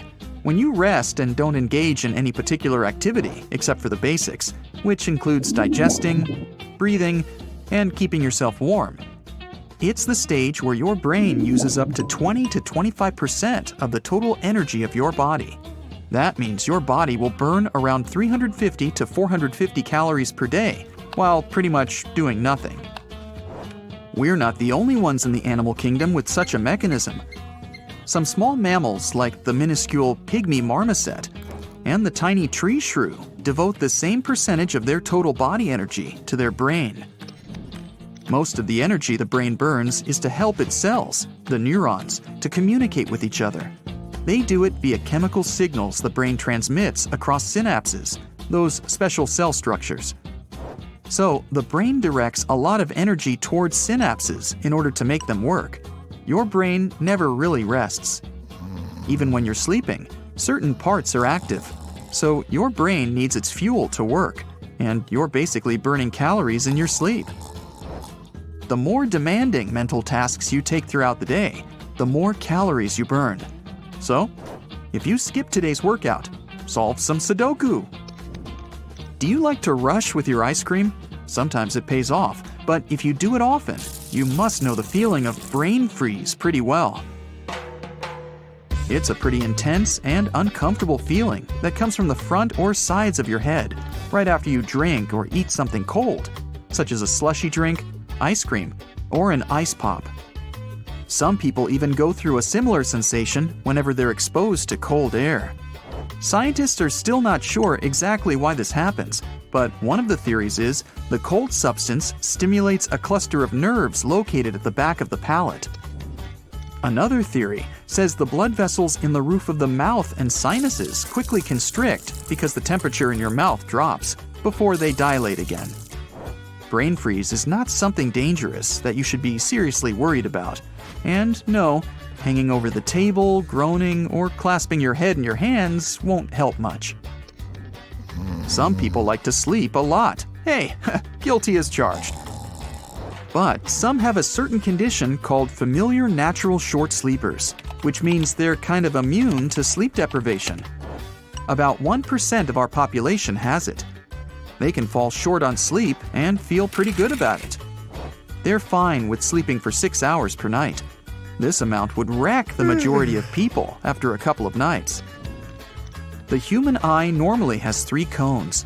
That means we can recognize approximately 1 million different shades in the green, red, and blue spectrums of colors. But there are some people with a rare condition, so-called tetrachromats, that have 4 cones in their eyes. This allows them to see ultraviolet shades, which means they can distinguish 100 million distinct colors. Did you know your skeleton is all wet? I mean, your entire body mostly consists of water, up to 60%. That fluid is not only in your organs, muscles, and skin, it's in your skeleton too. Your bone mass is almost 1/3 water. There's this amazing hidden network a human body holds inside. Blood vessels are really small, but if you could line them all up, you'd get something huge. Your entire body boasts a network of 60,000 miles of blood vessels. One of the ways to keep your network healthy is by eating right. Have you ever wondered why our distant relatives, the primates, are so much stronger than us?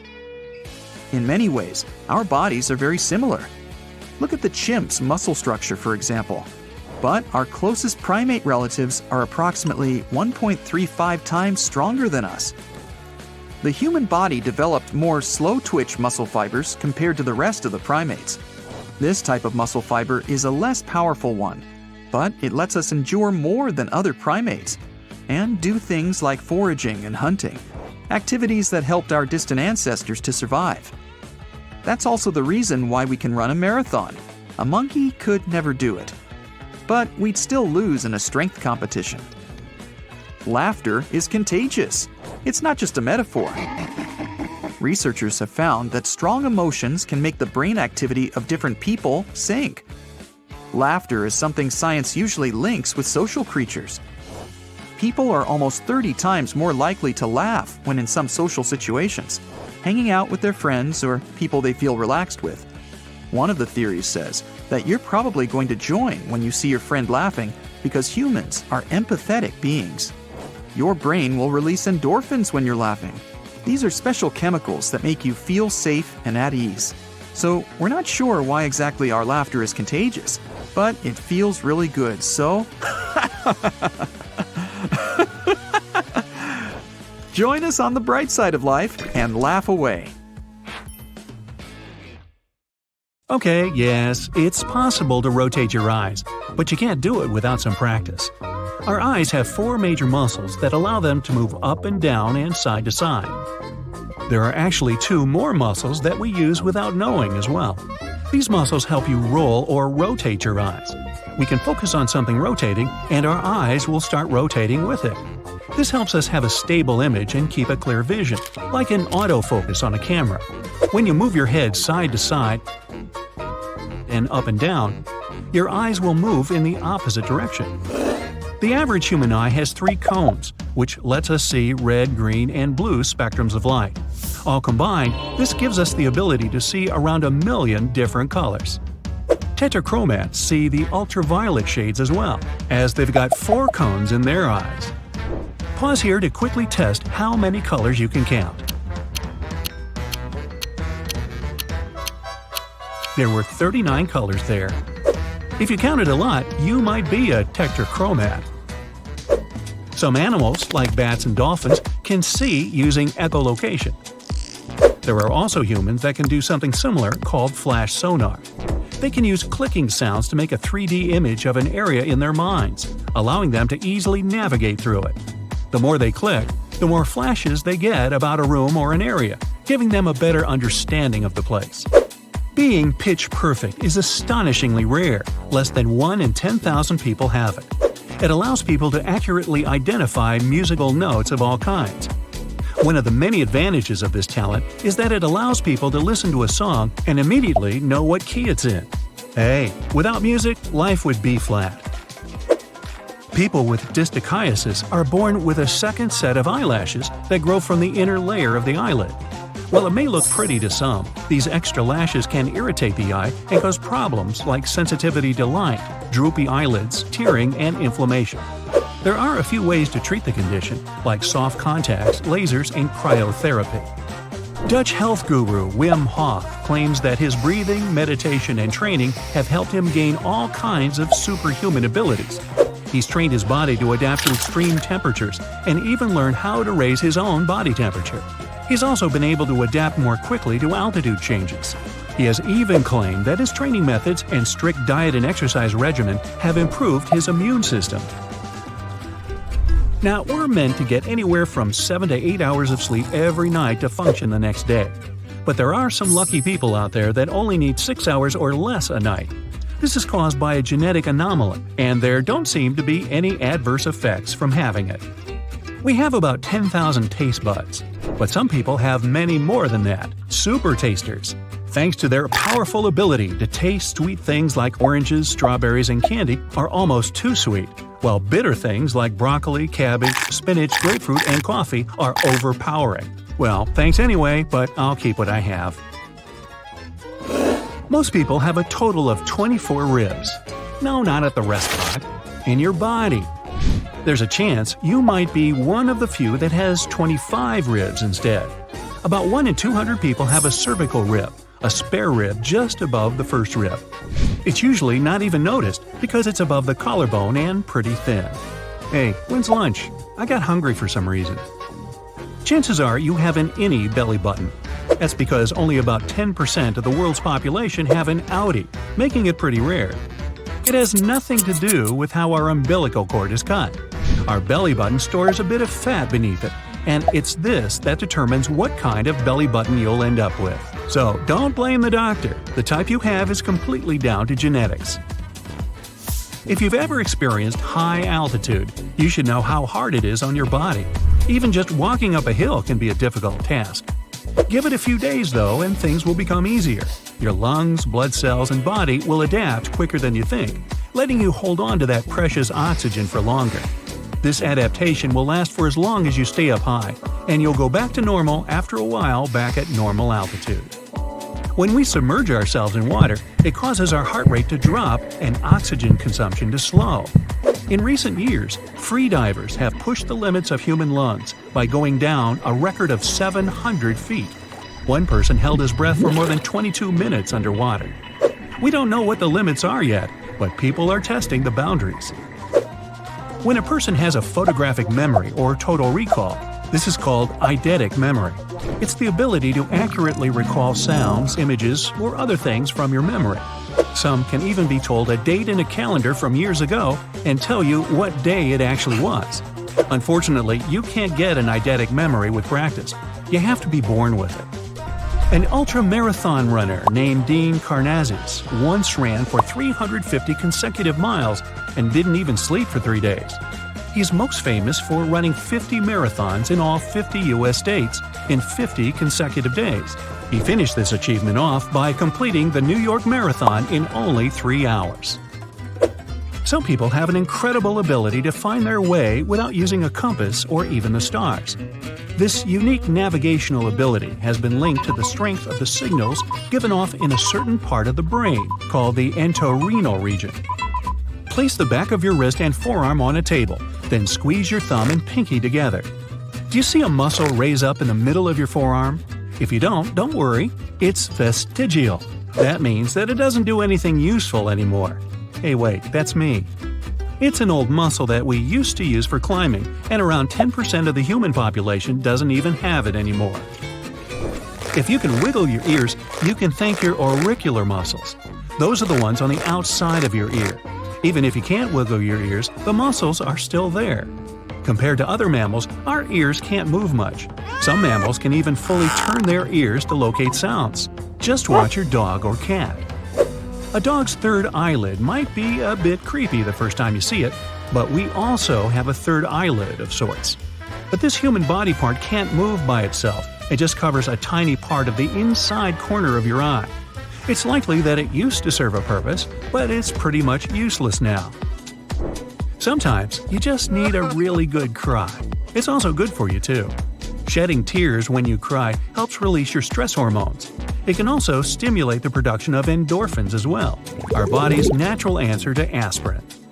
Your brain replaces itself every 2 months, your liver every 6 weeks, your epidermis or just skin every month. Even your stomach lining replaces itself every few days. If your body didn't do this, the acids inside of your stomach wouldn't just digest food, they'd also start digesting you. So, alright, what's eating you? Oh, you. The human lungs contain around 1,500 miles of airways and a total surface area of about 754 square feet when laid flat.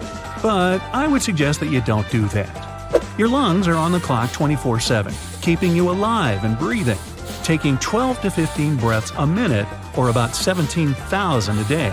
Your left lung is slightly smaller than your right lung to make room for your big heart. After years of wear and tear, your feet may weaken enough that they seem to grow. This can cause our arches to flatten, meaning broader and longer feet eventually. It won't happen to everyone, but people who get swollen feet or ankles are more prone. If it does happen to you, you've got time. By age 70 or 80, your feet would have only gone up one size. Taste is influenced a lot by the temperature of what you're eating or drinking. For example, hot coffee seems less bitter and tastes much better because the heat tricks our bitter-detecting taste buds. The same goes for cold coffee too. The cold masks the bitterness flavor and creates a more pleasant aftertaste. Room temperature coffee doesn't smell the same or taste nice because the bitterness comes on more strongly. Brushing your teeth too aggressively is very possible, and it's not good for your teeth at all. It'll wear down the enamel and make them sensitive to hot and cold foods. Teeth don't repair themselves, so you gotta take care of them. Slow down your brushing and take a full 2 minutes to get your teeth properly clean. Don't forget the floss too. Your body actually glows. It emits a super faint light that's at its strongest at around 3 to 4 p.m. The sad news is that this glowing is 1,000 times less intense than what your eyes can see. Humans are the only animals that have chins. Even our closest genetic relatives, gorillas and chimps, lack this small piece of bone that extends forward from the jaw. Their lower jaws slant down and back from their front teeth. Scientists still haven't figured out this mystery. The opinions about why people are made this way differ. Some researchers think chins help us chew our food. Others are sure they have something to do with speaking. A few of us think it's simply a special place to grow a goatee. The most abundant element in the human body is oxygen at 65%, but it also contains lithium, cobalt, gold, and uranium. The rarest one of all is radium. On average, humans yawn 20 times a day, partially spontaneously, for example, when you're tired, but sometimes when someone yawns near you. Scientists think it could be a thing called social mirroring. Usually, when animals mimic each other, they recognize some action as useful, so they decide to do it too. With humans, it happens when someone crosses legs, laughs, smiles at you, or your stomach acid breaks down the foods you eat and turns them into easy-to-digest particles. It also stops nasty pathogens and microbes that could make you sick. In fact, your stomach acid is so strong that it can even dissolve bone and metal. Don't start munching down on your soda cans, though. That's probably not going to end well. Your brain has more than 86 billion nerve cells. They're all joined together by 100 trillion connections. That's even more than the number of stars in the Milky Way galaxy. There's a good chance you can guess someone's name based on how they look. Researchers showed portrait photos to a group of people, with 4 names written below. They were asked to choose the right name for this or that person. The law of chance says you'll guess it 25% of the time, but in this research, people got the names correct at a rate of 25 to 40%, and there were more than 94,000 faces shown. Let's say a man is called Bob. People will expect for him to have a rounder face than Tim. They expect Bob to be more jolly and ready to hang out with people. It has to affect his facial appearance in some way. A woman called Catherine can be considered more serious, studious, and concentrated. That could eventually influence her facial muscles as well. When ancient Romans flexed their biceps, they thought their muscles looked like mice. That's why the word muscle translates as little mouse in Latin. Your left lung is smaller than the right one because it shares space with your heart. Experts used to think that we can only distinguish 10,000 smells. In fact, a recent study found human beings can recognize 1 trillion smells. Millennials, or people born between 1981 and 1996, are more forgetful than older people. The main cause of their forgetfulness comes from higher levels of stress. So come on, dude, chill out, okay? Some scientists think that the purpose of fingerprints is a better grip, but others believe they're there to help wick water off them and allow the skin to stretch when needed to protect it from damage. There's also a theory saying that fingerprints improve the sense of touch. Hot coffee can taste better than cold coffee. Your taste bud receptors are most sensitive when your food is at or a little bit above room temperature. Hot coffee can then seem less bitter because taste buds that detect bitterness are more sensitive when the coffee is cold.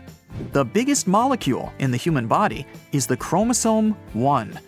A human cell has 23 chromosome pairs, and each chromosome 1 is made of 10 billion atoms. You inhale 25 sextillion molecules in just one breath. That's 25 followed by 21 zeros.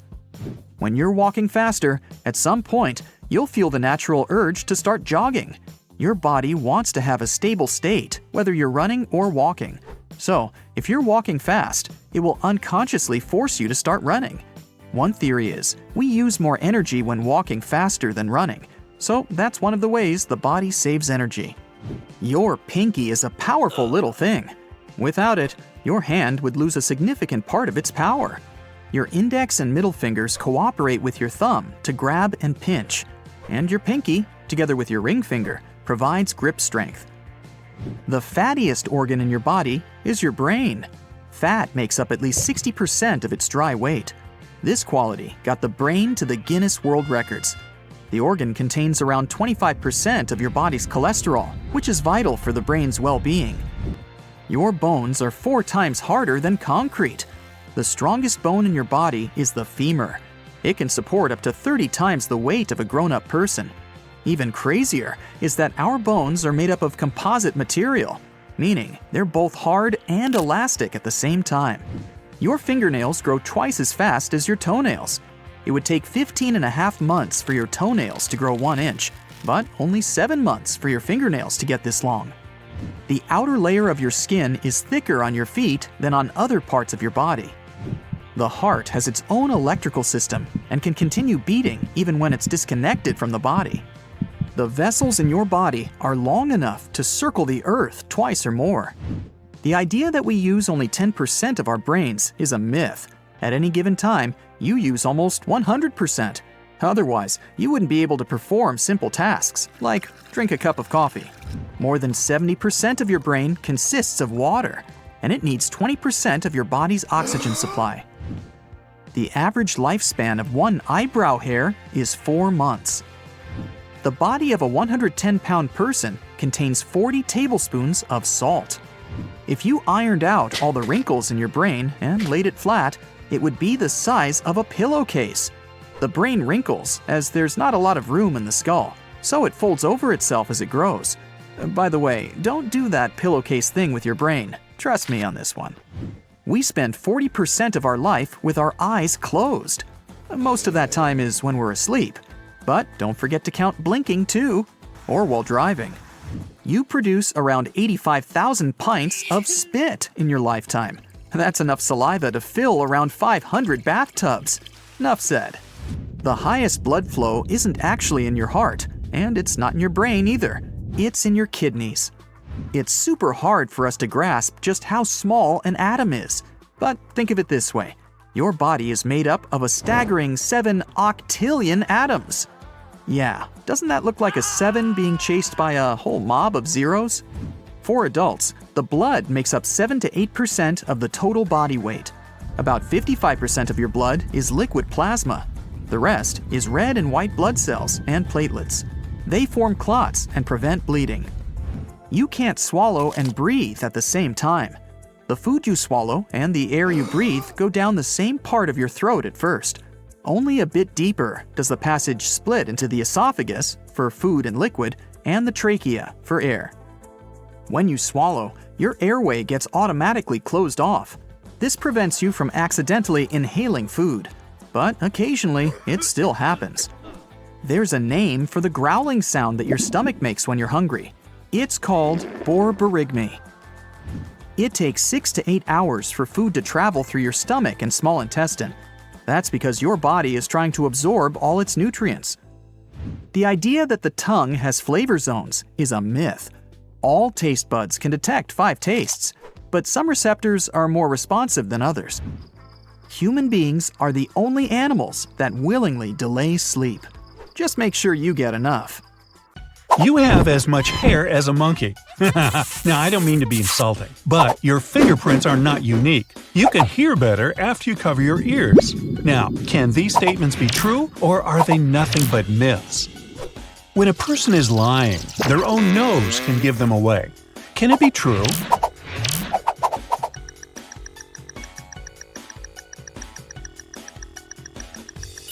Yep. Researchers from the University of Granada have discovered that when a person tells a lie, the temperature around their nose and in the inner corners of their eyes rises. This phenomenon got named the Pinocchio effect. Hey, how about this one? People can have as many hairs on their body as chimpanzees. Can you believe this?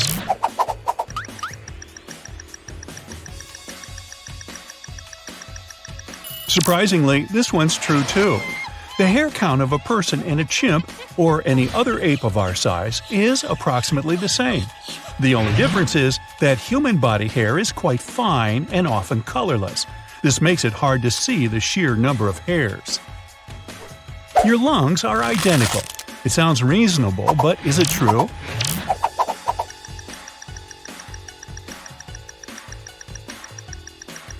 Well, it's nothing but a myth. Your left lung consists of 2 lobes, while your right lung is divided into 3 parts. Plus, the lung on the left is a bit smaller. It has to make room for your heart. By the way, your lungs also contain around 1,500 miles of airways. It's more than half the distance between New York and Los Angeles. There are also more than 300 million alveoli, tiny balloon-shaped air sacs in your lungs. I bet you've heard this one before. Carrots can make your eyesight better. True or myth?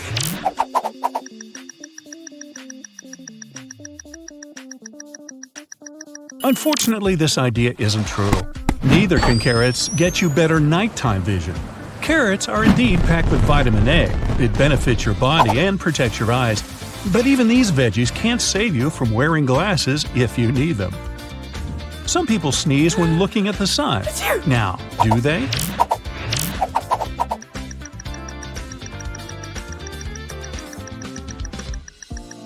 Yes, that's true. About 25% of people have an interesting reaction to sunlight. They sneeze. This phenomenon even has its own name, the photic sneeze reflex. Ooh. Shaving body hair makes it grow darker and thicker. Is it the truth?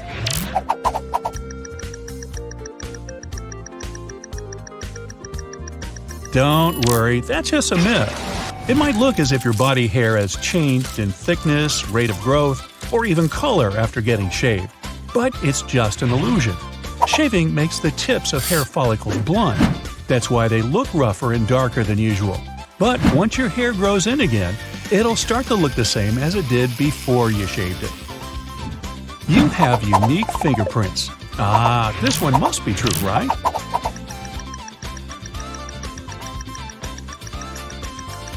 The problem with this statement is that scientists can't prove that each set of fingerprints is absolutely unique. It does seem to people, but it's impossible to check. And while this is improbable, people with identical fingerprints can actually turn out to be real. People have more than 5 senses. Is it an appealing myth or reality?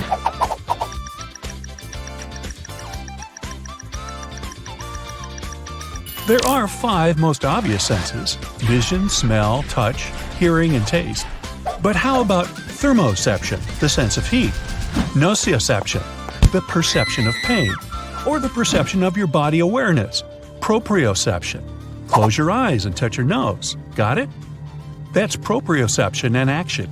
This list can be much longer. Some experts state people have from 21 to 53 senses.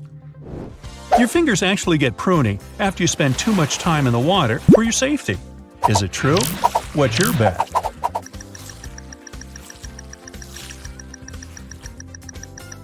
Scientists believe so, but first things first, pruny fingers are caused by narrowing blood vessels. When you stay in the water for a long time, your nervous system makes your blood vessels shrink. Your body sends the blood away from that area, and this loss of blood makes your vessels thinner. The skin starts folding over them, forming those funny wrinkles. Scientists aren't 100% sure, but they think this process occurs to help you have a better grip when your hands and feet are wet. People only use 10% of their brains. Oh, how I wish it was just a myth.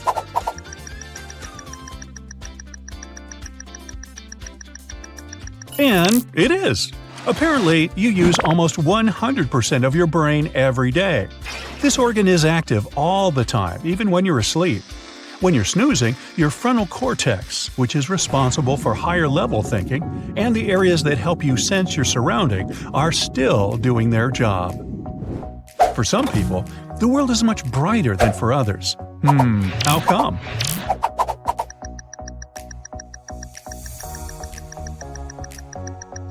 That's actually true.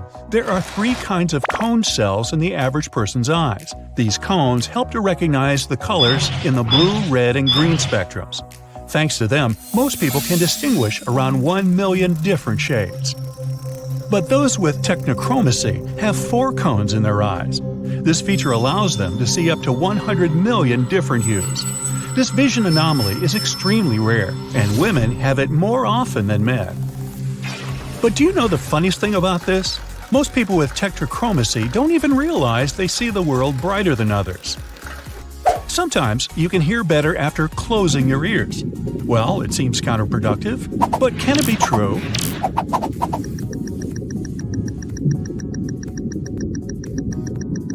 Indeed, if you're in a loud place, for example, in a club or at a concert, you should close your ears to hear your friends better. Push the tragus, which is the pointy skin-covered cartilage in front of your ear canal, into your ear. Then turn this ear toward your friend. Voila! You can prevent yourself from sneezing. Oh, that would be very convenient, but maybe it's just a myth.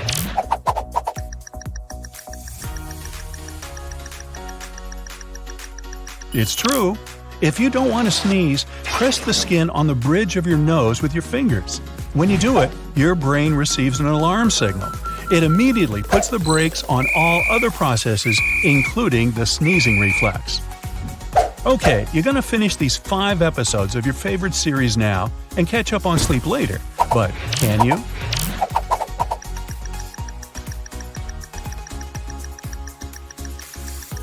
Unfortunately, no. You can try to catch up on sleep at the weekend or take lots of afternoon naps during the week, but it won't help. Your body doesn't work this way. If you didn't have enough sleep the night before or went to bed really late, sleeping until noon won't save the day. Even worse, too much sleep will make you feel groggy. Some people have more ribs than others. Is it a myth?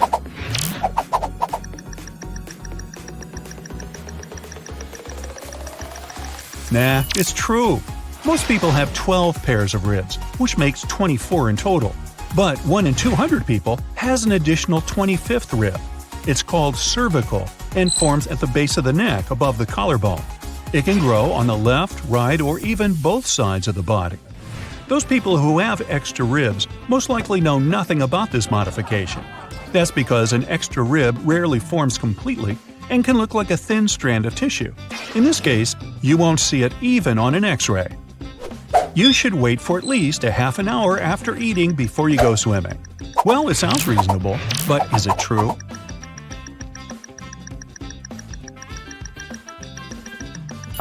That's just a myth. The general idea behind this claim is that eating a large meal makes your blood flow towards your stomach to help with the digestion process. At the same time, your muscles don't get enough blood, which leads to cramps. But in reality, swimming right after having eaten something isn't dangerous at all. Your blood doesn't get diverted enough for it to cause any serious problems. Some people's snores can get louder than a working kitchen appliance. What do you think about this?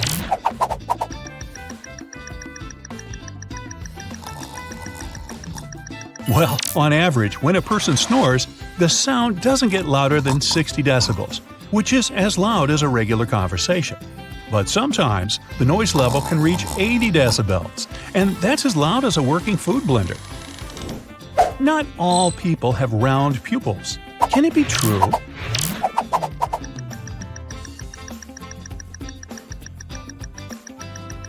Yup. 2 people out of every 10,000 have an unusually shaped pupil. Most commonly, it resembles a keyhole. This eye disorder is called coloboma. Interestingly, some people with this condition don't have any problems with their vision. Most people are sure that humans only have 5 senses, but that's not entirely true. Taste, touch, smell, sight, and hearing aren't the only ones we have. Scientists claim that people have between 9 and 20 senses in total. These include thermoception, the sense of warmth, equilibrioception, the sense of balance. There's also the sense of time, although not everyone seems to have that last one. We used to think that there were just 8 different blood types, but in reality, there are over 30 known blood group systems. Here on the bright side, our favorite blood group is B positive. Get it? For every pound of fat you gain, you generate 1 mile of new blood vessels to supply oxygen and nutrients to your body.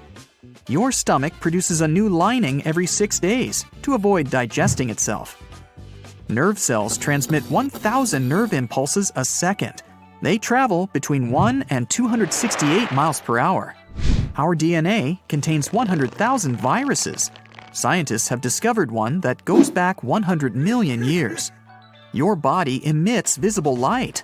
You're the brightest at 4 p.m., and your glow is the least visible at 10 a.m. Unfortunately, this glowing is 1,000 times less intense than what your eyes can see. Sweat is mostly water mixed with proteins, sugars, ammonia, and a lot of other stuff. It even contains tiny amounts of trace metals like copper, zinc, nickel, iron, and so on. What makes sweat taste salty is the sodium it contains. Plus, the more salt you eat, the saltier your sweat is. Your body's trying to get rid of the excess, and the fastest way is to sweat it out. If you walked 2 miles per hour, you'd have to walk for 20 hours straight to lose 1 pound. And it would take you 518 days and 8 hours to circle the equator. Earwax isn't actually wax.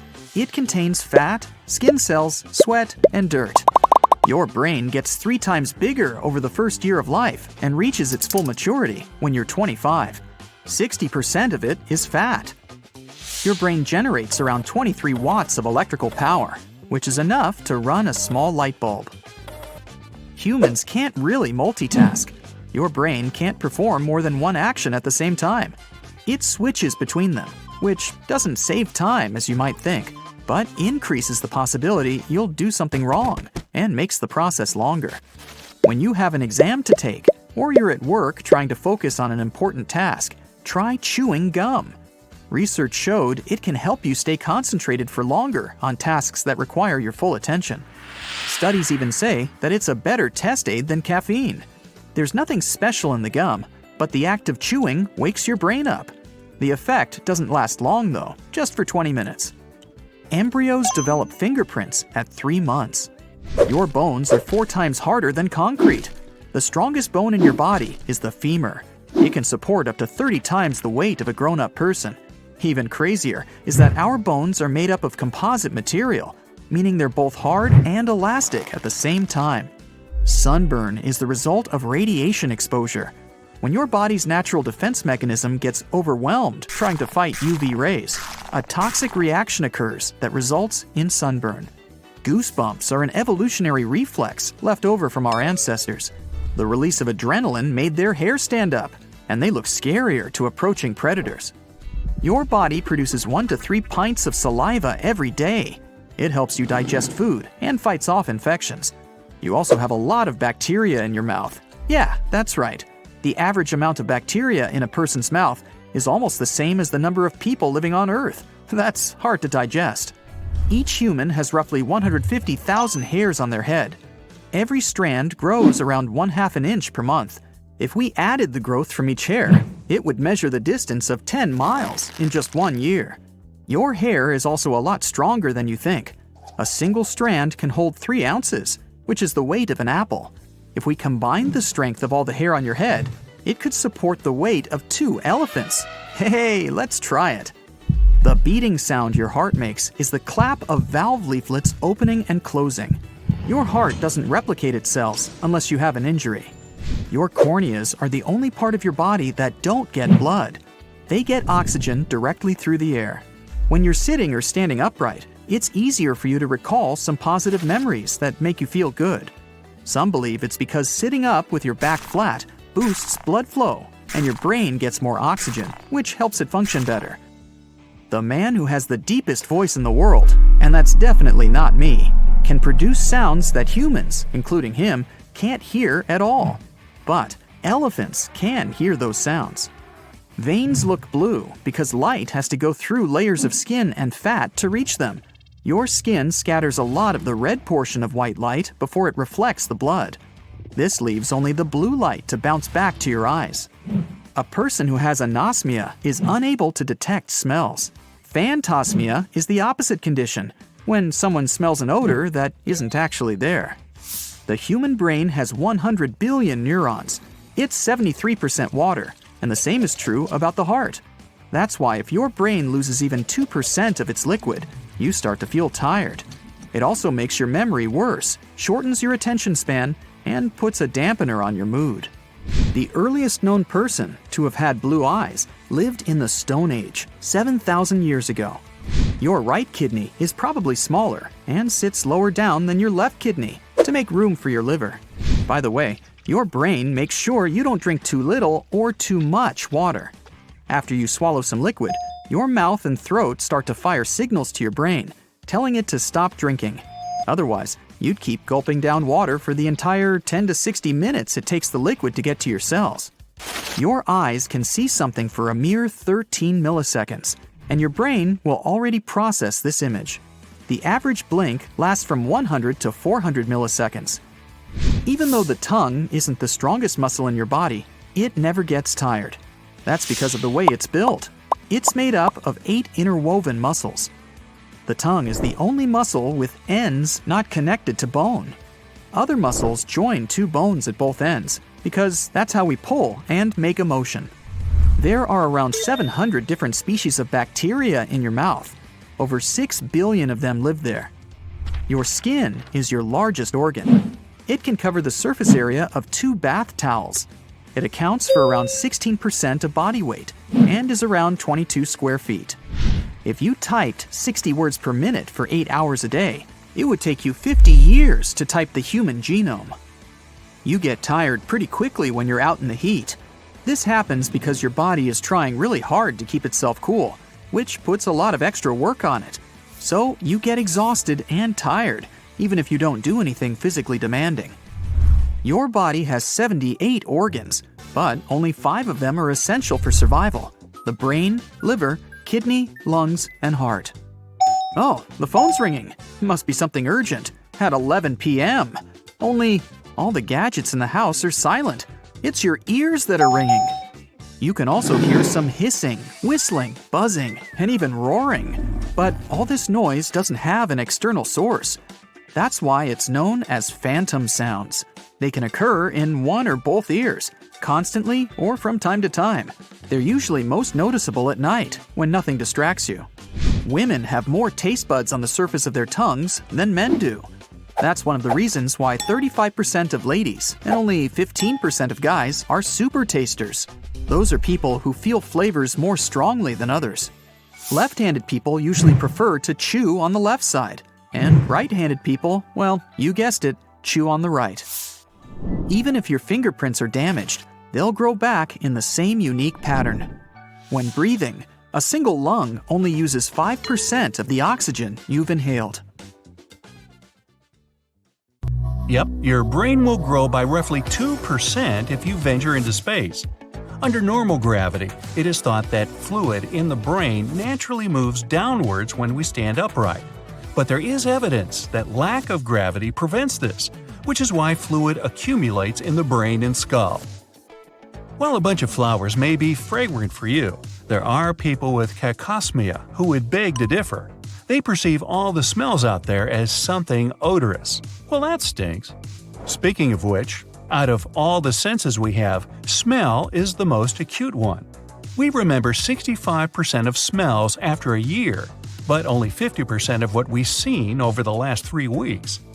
We also get a new nose every 28 days, because the nose cells are renewed every 4 weeks. We don't smell when we sleep. Well, of course, unless you haven't bathed in a while. Your sense of smell goes to sleep when you do, which is why it's almost impossible to notice a gas leak at night.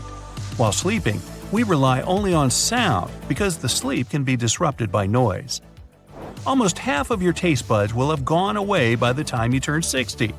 So maybe you will finally start eating those broccoli. Your sense of smell gets less acute as you get older as well.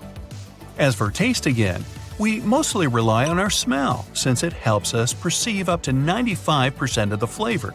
Without the sense of smell, it'd be hard to tell an apple from a turnip. Now, when you cough, you release the air at about 60 miles per hour, so mind the speed limit. Hiccups is a two-step process. First, you draw in a lot of air because of a muscle spasm, and then bang! The airways are closed, the air is blocked, and the famous sound goes outside. We need ears, not only for hearing but for balance too. Our vestibular system occupies the inner ear. Canals in your inner ear contain fluid and tiny sensors helping you keep the balance. By the way, ears have bones. These are also the only bones that never grow. We can hear thanks to these little guys since they transmit sound vibrations. Doctors call them oscular chain, and it's made up of malleus, incus, and stapes, nicknamed hammer, anvil, and stirrup, which are integral parts of the middle ear. Our ears keep growing throughout our lives. They sweat too, and earwax is actually a kind of sweat they produce. Oh, by the way, the nose never stops growing either, perhaps from all the lies. Your heart is the only muscle that never gets tired. The aorta is massive. Its diameter is almost as large as a hose in your garden. All the bones in our body are connected to each other except for the hyoid, which doesn't articulate with the other bones. This bone serves as support to your tongue, and it's one of the rarest bones to break. If you have red eyes in a photo, blame it on bouncing light. The flash jumps off the capillaries in your retina, creating that effect. As for eyes, the coolest camera so far has 200 megapixels. The human eye has 576. That's why sunsets are so much better in real life than in photos. A roller coaster actually tosses your organs around. When you feel like your stomach's falling down, it's really flipping inside your body. Lips are much more sensitive than fingers, having around 1 million nerve endings. They are 100 times as sensitive as the tips of the fingers. Grooves and furrows make our lip print unique, just like fingerprints are. They also remain unchanged throughout our life. Oh, the tongue print is unique too, by the way. Even though all the people on Earth have an absolutely unique smell, identical twins smell exactly the same. It must be because they have identical genes. Usually, we shed about 50 to 150 hairs a day. An average lifespan for hair is 5 years, and as soon as an old hair says goodbye to your scalp, a new one starts growing immediately. In your body, you carry enough bacteria to fill a can. Bacteria makes about 3 to 5 pounds of your weight, representing 2% of your total weight. Still, most of them are the waste that our body has. A human being has about 20,000 to 25,000 genes. Seems impressive, right? Well, cornflakes have more genes than we do. Luckily, it's about sophistication, not the quantity. Anyway, cornflakes 1, humans 0. We consist of many chemical elements, including iron. The iron in our bodies is enough to produce 3 nails, each 1 inch long. The carbon that we have can be used for 900 pencils. Our feathers can be used to make quill pens. Wait, that's birds. Never mind. Our liver has a superpower of regenerating if part of it was removed. It can grow back to the size that your body needs. Fat helps our bodies consume vitamins. Such vitamins as A, D, K, and E can be properly absorbed only when fat dissolved. Our bodies have enough fat to produce 7 bars of soap. Don't try this at home. When we're awake, our brain may produce enough energy to turn an electric bulb on. It has 10 watts of power. What's that about? Our belly buttons have an entire animal encyclopedia in them, with a range of about 70 different bacteria. Some of them can be also found in the soil of Japan and even in polar ice caps. Our bodies actually glow. Anyway, we can't see that with an unaided eye because the light we emit is 1,000 times less intense than the minimum level we can perceive. Speaking of which, carmine used blushes and lipsticks is red dye made up of ground-up beetles. Oh. Saliva helps to taste food. Our taste buds are ready to perceive it only when it's dissolved by saliva. An eyelash is here to stay for 150 days only. The world eyelash record was about 3 inches long. They're also home for tiny mites. We blink about 4,200,000 times a year, at least once every 8 seconds. Could be cool if we were given a cent every time we blink. We could make more than $100 daily. It may sound crazy, but our bones are stronger than lots of building materials. A cubic inch of human bone can bear about 19,000 pounds, making it 4 times stronger than concrete. The only thing that makes our blood type different is sugar. A, B, and AB types have sugars, while O has none, which makes it perfect for donors. No sugar doesn't make O type less sweet. In fact, it attracts mosquitoes even more than the other blood types. People have only 8 blood types, while cows have 800 and possibly more. Like what? Mu positive and Mu negative? Our fingernails grow way faster than toenails. They grow almost 4 times slower because they have less damage than fingernails. Even though we stumble on them often, sudden circulation bursts usually don't last long. Nails don't only help us catch random tiny objects and peel the stickers off. If you didn't have a rigid structure against which to press, you wouldn't be able to judge how firmly to hold anything. Very few people can actually digest milk. The thing is, there's some special enzyme, let's call it a little helper, that breaks down the sugars any milk has. When people grow up, they run out of this enzyme. This sugar's called lactose, so adults that can't digest it are lactose intolerant. 68% of the world's population can't actually digest milk. If you're sleeping, it doesn't mean your whole body rests. In fact, sometimes your brain has to work even harder when you're asleep. It needs to process tons of information, and reports usually take a lot of time. Humans can't multitask. Really? We need time to switch from one task to another, but if we try to tackle several things at the same time, it's not going to be very productive. Try this one. Lift your right foot and start rotating it in a clockwise direction. Try to write the number 6 with your big toe in the air. Now, check the direction your foot's moving. It's moving in the opposite direction because to write the number 6, you need to make a counterclockwise movement. It actually takes a bit longer to start a new habit. It's not 100% true that 18 or 21 days are enough, as many people think. The process of getting a new habit can take up to 254 days, but on average, it takes around 66 days for a new habit to become automatic. The human body is this perfectly balanced machine, right? Well, not when I'm using it. Normally, all its parts work seamlessly together to keep us thriving and, well, alive. Each of our organs is essential for our day-to-day activities, from breathing, walking, talking, and coming up with bright ideas that push humanity forward. But are they really essential? Do we really need all those body parts?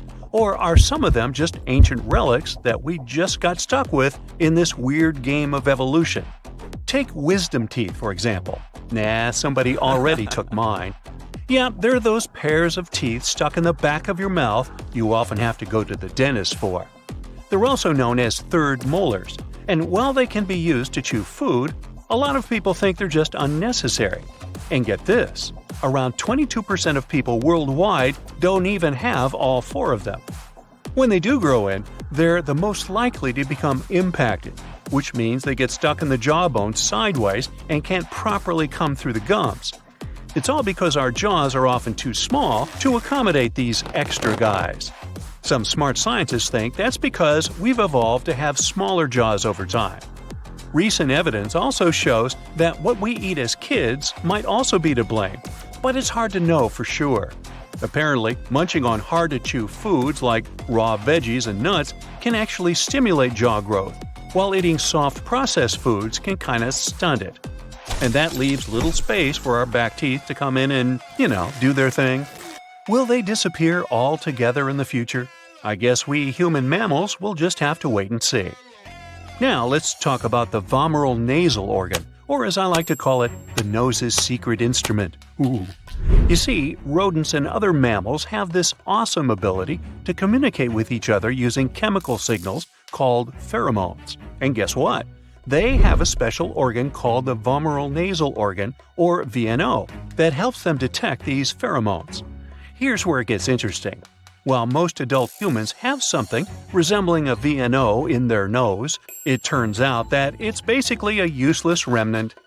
Neuroscientists even say that if you look at the anatomy of this organ, you won't see any cells that resemble those of similar organs from other mammals. Also, this organ in humans doesn't seem to be communicating with the brain either. Now, it's not all bad news. Even though the human VNO is pretty useless, it looks like it still might respond to some pheromones. Will humans keep this organ on their evolutionary to-do list? For now, I'd place it in the maybe pile. Now, here's a tale. Animals that feature tails need these structures for a lot of things. Some need it for balance, others for navigation, while some need it to attract potential partners. But did you know that when we're just a few weeks old in our mother's belly, we actually have tails too? That's right, we have a whole little tail complete with vertebrae. As we develop, that tail magically disappears and we're left with our trusty tailbone. Humans and apes are unique in that we don't have tails, unlike other primates. It's a mystery why apes lost their tails, but we can all agree that it makes us stand out in a crowd. However, once in a blue moon, a human is born with a little vestigial tail. Cute, right? Well, don't get too excited, because these tails don't have vertebrae and can sometimes be associated with a tricky condition of the spine. Either way, these tails are usually harmless and can be easily removed with a quick surgery. And let's be honest, it's not like we're going to miss it. After all, who needs a tail when you have arms and legs to get around? Plus, can you imagine trying to find pants that fit with a tail sticking out the back? Not a good look. There's little to no chance humans will end up needing tails in the future, so I'm guessing the tailbones are bye-bye in future generations. Humans also have a funny little fold of membrane in the inner corner of the eyes, called the plica semilunaris. It's basically what's left of a third eyelid, which is still found in some animals, like gorillas and other primates. But here's the funny thing. Even our close relatives, the chimpanzees, have this little fold that appears to be useless too. So we're not alone in this eye quirkiness. Speaking of unusual membranes, they serve a variety of functions in different animals. such as protecting the eye from dirt and moisture or hiding the iris from predators. Some species can even see through their transparent membranes when they're underwater or underground. Now, the reasons why we humans lost our third eyelid is still a bit of a mystery. Maybe changes in our habitat and eye physiology made it unnecessary, or maybe we just evolved to be too cool for a third eyelid. Who knows? With or without vestigial organs, it's interesting to imagine what humans might look like in the future. Many organs have become obsolete because of our lifestyle changes. Care to have a peek into what we might look like in the future? And in the same vein, or artery, have you heard of the concept of text claw? It's where you spend so much time typing on your phone or laptop that your hand starts to cramp up like a claw. And that's just one of the physical changes that could happen to us if we don't take care of our bodies in this tech-heavy world. But it's not just our hands that are affected. We could end up with 90-degree elbows from constantly holding our devices at that angle, and even a smaller brain from all the distractions and information overload. Now, I know what you're thinking. We just can't give up technology and go back to the Stone Age. And you're right, we don't have to. But we do need to be aware of the potential negative effects and take steps to reduce their damage. That's why a team of designers put their creative efforts together to present Mindy, a future human whose body has physically changed due to the constant and never-ending use of smartphones, laptops, and other types of maniacal devices. While Mindy's exaggerated changes may not be in our future, the concerns behind them are real. So, what can we do?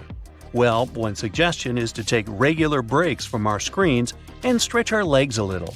Maybe even encourage some office yoga or dance parties to get the blood flowing. We don't have to give up technology completely, but we do need to be mindful of its effects on our bodies and minds. Many years in the future, we might even get smaller in size. One scientist reckons that if we were smaller, our bodies would need less energy, which would come in super handy in our increasingly crowded planet. It's funny to think about how different our lives are now compared to when we were hunter-gatherers. Back then, we only had to interact with a handful of people each day. But now, remembering people's names is a super important trait, and it might even be something we grow to become better at. Or, technology might actually play a role in our evolution. Scientists believe that we could one day have implants in our brains that help us remember people's names. It's like having a biological phone book directly in your body. Wouldn't that be cool? Who knows? Maybe in the future, we'll even have visible technology as part of our appearance. Imagine having an artificial eye that can see different colors and visuals. And don't even get me started on what we might look like if we colonize Mars. With the lower gravity, our bodies could change in all sorts of ways. We might have longer arms and legs, or even insulating body hair like our Neanderthal ancestors. It's hard to pinpoint what we might look like in the future without very precise data to back the models up. But it's fair to say these changes will be interesting, to say the least. As for me, well, it's too late to say the least. I've said over 1,400 words here already. Your dog doesn't actually have a stronger sense of smell than you do. People often talk about how dogs have a superior sense of smell, and this probably started when a researcher from the 19th century, Paul Broca, marked humans as non-smellers. No one ever provided sensory testing to support this theory, but people still believed in it for a long time. The truth is, different types of animals can identify different kinds of scents. There was an experiment done where human volunteers needed to track a scent. Researchers dipped twine in chocolate essence and then zigzagged it all across a grassy field. Volunteers weren't allowed to use other senses. For example, they were ear-muffed and blindfolded. They even wore thick gloves and knee pads. The conclusion they came to is that while we are not as effective as dogs, we can follow a scent trail and become way better if we practice. Interestingly, humans are more sensitive to certain smells compared to dogs, like fruit or flowers. This is because the evolution of dogs didn't require them to sharpen their sense of smell for these types of odors. A TV screen won't ruin your eyesight. At least, there's no evidence that looking at a TV screen can really hurt your eyes. It's the same for phone or computer screens. Looking at them may lead to eye strain or fatigue, but in most cases, it's nothing you can't ease with proper rest. That doesn't mean watching TV or staring at your phone for too long doesn't have negative consequences in other parts of your life, like reduced concentration and lack of socialization, among many other things. Being able to roll your tongue is not really a genetic trait, even though biology teachers often say this gift is based on a dominant gene. There was a study that showed 7 out of 33 twins who didn't actually share this feature. Identical twins share the same genes, which implies that they should share this trait too. But they don't, which means genes are most likely not the factor that decides if you'll be able to roll your tongue. And this myth still exists, even though it was debunked over 6 decades ago. You're going to catch a cold if you go outside with wet hair is yet another myth. To actually catch a cold, we need to have a virus inside of our body. Also, wet hair is not something that makes you more attractive to the various germs lurking around you. People mostly believe this is true because they A. heard it from their parents, and B. associate going outside with your hair being wet with getting sick because you're generally more exposed to germs when you're outside. There are no truly double-jointed people. Some individuals have certain parts of their bodies that are very flexible, so they can, for example, touch their chin with their elbow or bend their fingers backward. We often call these people double-jointed, like the secret is in them having an extra hinge somewhere. Well, it's not true. They have single joints, but they may have bones with oddly shaped ends, or their connective tissue may be very pliable. It seems the appendix, as in the organ, is useful after all, despite its poor reputation as a useless intestinal tube that pretty much goes nowhere. It seems the appendix is actually a reservoir for bacteria, but a good and helpful one. It stores microbes that assist our body when it's fighting certain problems and illnesses. In the early stage of our life, the appendix also helped us with the process of forming white blood cells, together with certain types of antibodies. Hey, do you know where the stomach is? Sounds easy, right? But it's probably not where you think. Most people believe it lurks somewhere in the area behind the belly button. In reality, it's a bit higher in the abdomen, sitting on top of the rest of the gut. Here's how you can find it. Look for the point where your lower ribs meet in the middle. Now go down approximately 3 finger widths, and then 3 to your left. Now you're supposed to be right over the center of your stomach. You don't have taste sections on your tongue. The tongue map probably showed up at the beginning of the 20th century because scientists found minute differences in how strong a taste had to be in different areas inside the human mouth to actually register. This study created a myth that each part of the tongue was responsible for different tastes. In reality, all types of taste buds are spread across all areas of your mouth, and they can detect each taste. This includes umami too, which is now accepted along with the usual 4: sweet, salty, bitter, and sour. We don't only use 10% of our brain. We use way more, even when we're sleeping. Scientists tested this statement, and one of the methods they used was measuring activity in the brain while a person was performing various tasks. Results have shown we use most of our brain most of the time. The exact percentage varies from person to person, depending on what they're doing. Plus, it's not possible to monitor every single one of our brain cells. There are billions of them after all, so you can't know the exact number of active ones at any given time. When asleep, your frontal cortex, the part responsible for, let's say, higher level thinking, and certain areas that help you sense your surroundings are still working. Humans don't just have 5 senses: hearing, taste, touch, sight, and smell. This idea originated from Aristotle, a famous Greek philosopher, who said that there was a sense organ for every sense: eyes for seeing, a tongue for tasting, and so on. But that was thousands of years ago, and he was missing the vestibular system, a key sense organ. The vestibular system is the apparatus of the inner ear that our body uses to stay in balance. Not every sense requires its own sense organ, just a different type of sensory receptor. For example, your skin alone has 4 different receptors for temperature, touch, pain, and proprioception. Proprioception is body awareness, which means that even if you move your arm behind your back, you still know it's there. Something an octopus, for example, doesn't know. So, saying we have 33 senses could be closer to the truth, not 5. These include senses of balance, temperature, thirst, and many more we need to survive.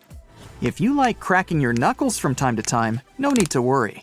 The whole idea that it increases risks for potential knuckle problems perhaps makes sense in the first place because that's what happens when you constantly put pressure on your joints over the years. The satisfying sound you hear happens because of bubbles bursting in the fluid that actually lubricates your joints, called synovial fluid.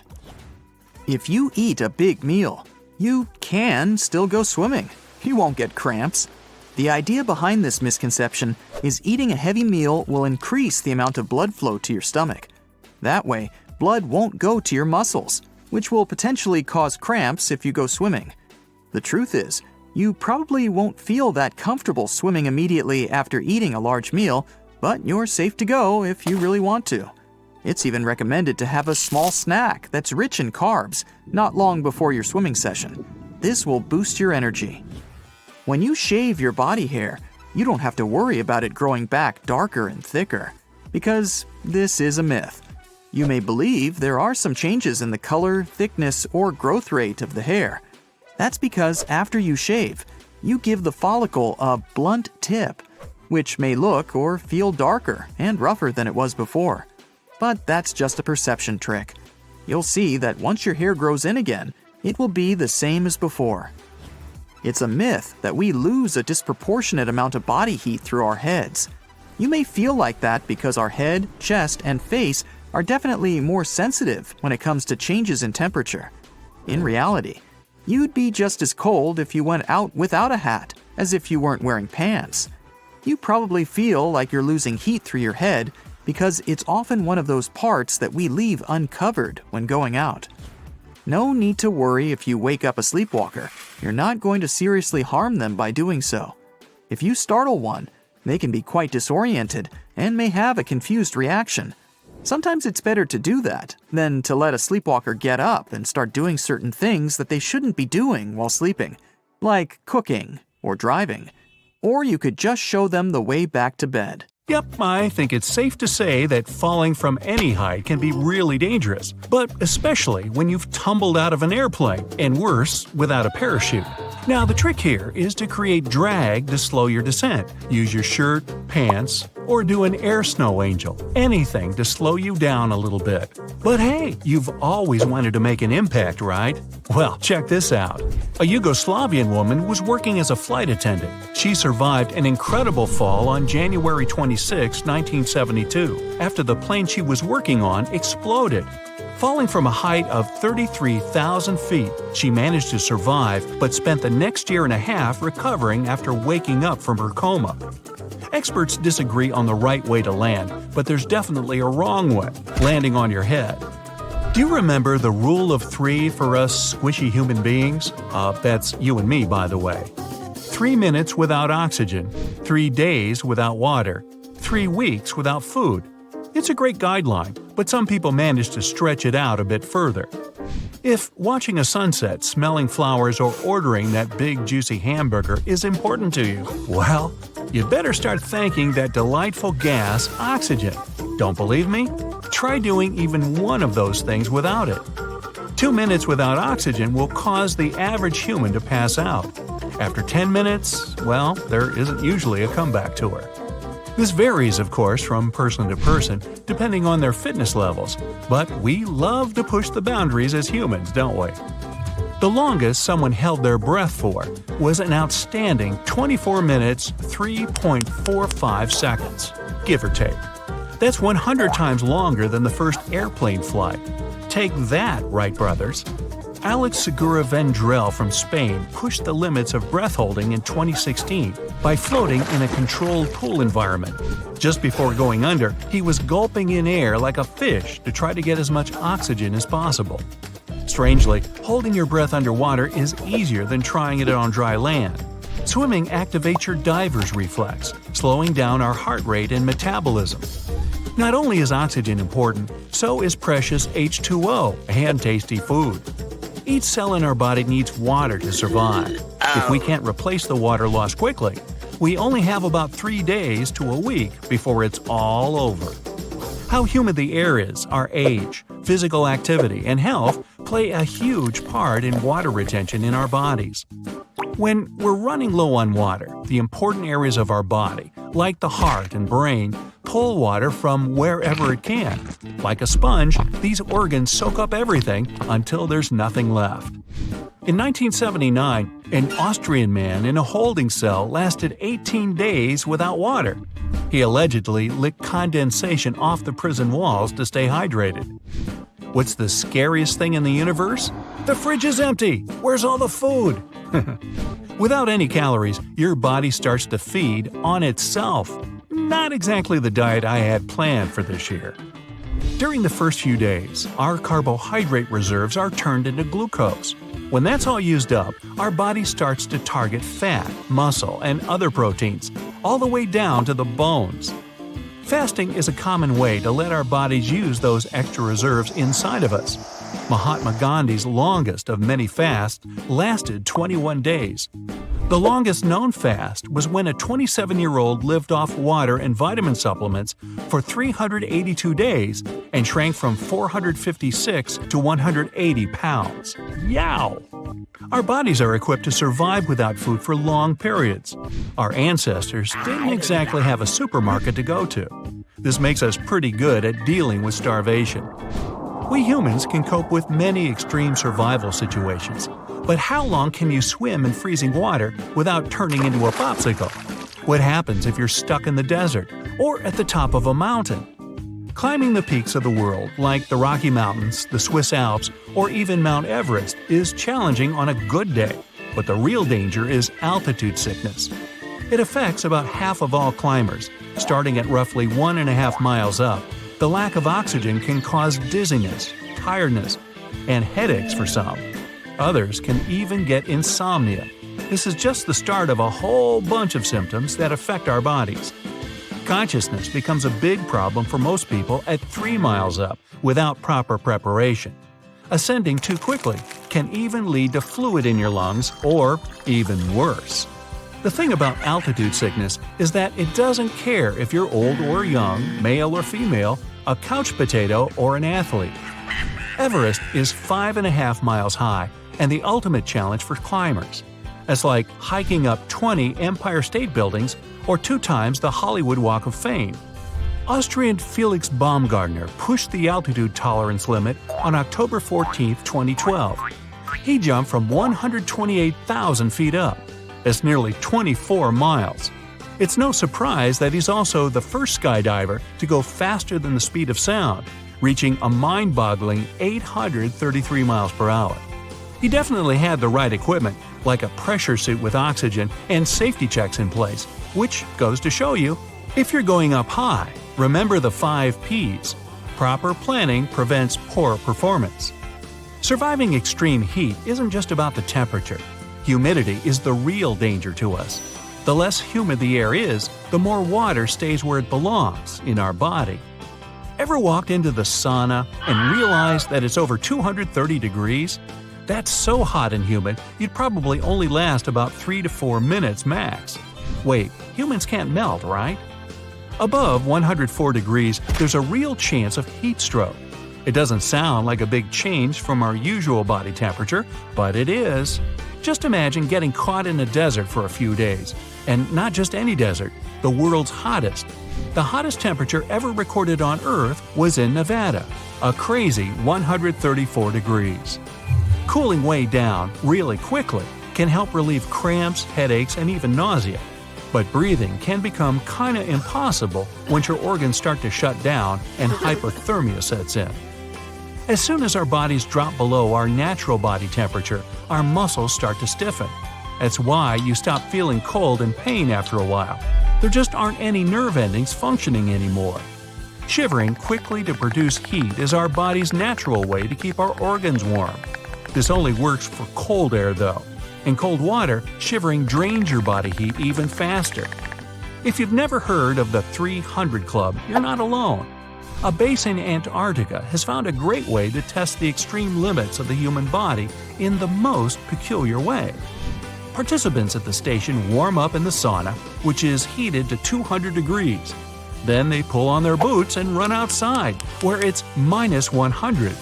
Not only do they have to endure the 300-degree temperature change, but they've also got to run around the South Pole before coming back to the sauna to warm up again. Oh, am I tired? Time for a little snooze. Sleep is very important. Maybe that's why getting out of bed in the morning is so tough. We need sleep to recharge our body from the long day we've just had, leaving us refreshed and alert when we hear that alarm. Our brain can turn all fuzzy without enough sleep, and a good 8 hours is perfect for a healthy immune system. Sleeping improves our memory, our heart, and puts us in a better mood for the day. Randy Gardner and his friends tried to test the limits of staying awake. It was for their science fair project. They managed to stay awake and functioning for 11 days and 25 minutes. Even when tested during and after the experiment, Randy could play basketball and had no abnormal brainwaves. Now, it's almost impossible to calculate the exact G-force that would harm a human. That's because there are 3 types of G-force out there: side to side, up and down, and forward and backward. The danger lies in how long we have to sit there while we're being thrown around like a rag doll. The longer we sit there, the more it affects our bodies. We experience G-force at home simply by sitting down on the couch too quickly, sneezing, or having someone slap our back a little too hard. Pilot John Stapp demonstrated that a human can withstand over 40 Gs. That's nearly 10 times the amount an average racing driver feels. The experiment only went on for a few seconds, but for an instant, his body weighed almost 7,000 pounds. Survival isn't always about taking on the elements. Sometimes it's fighting against time. The current record for the longest living human is Gene Kalman, who was born in 1875.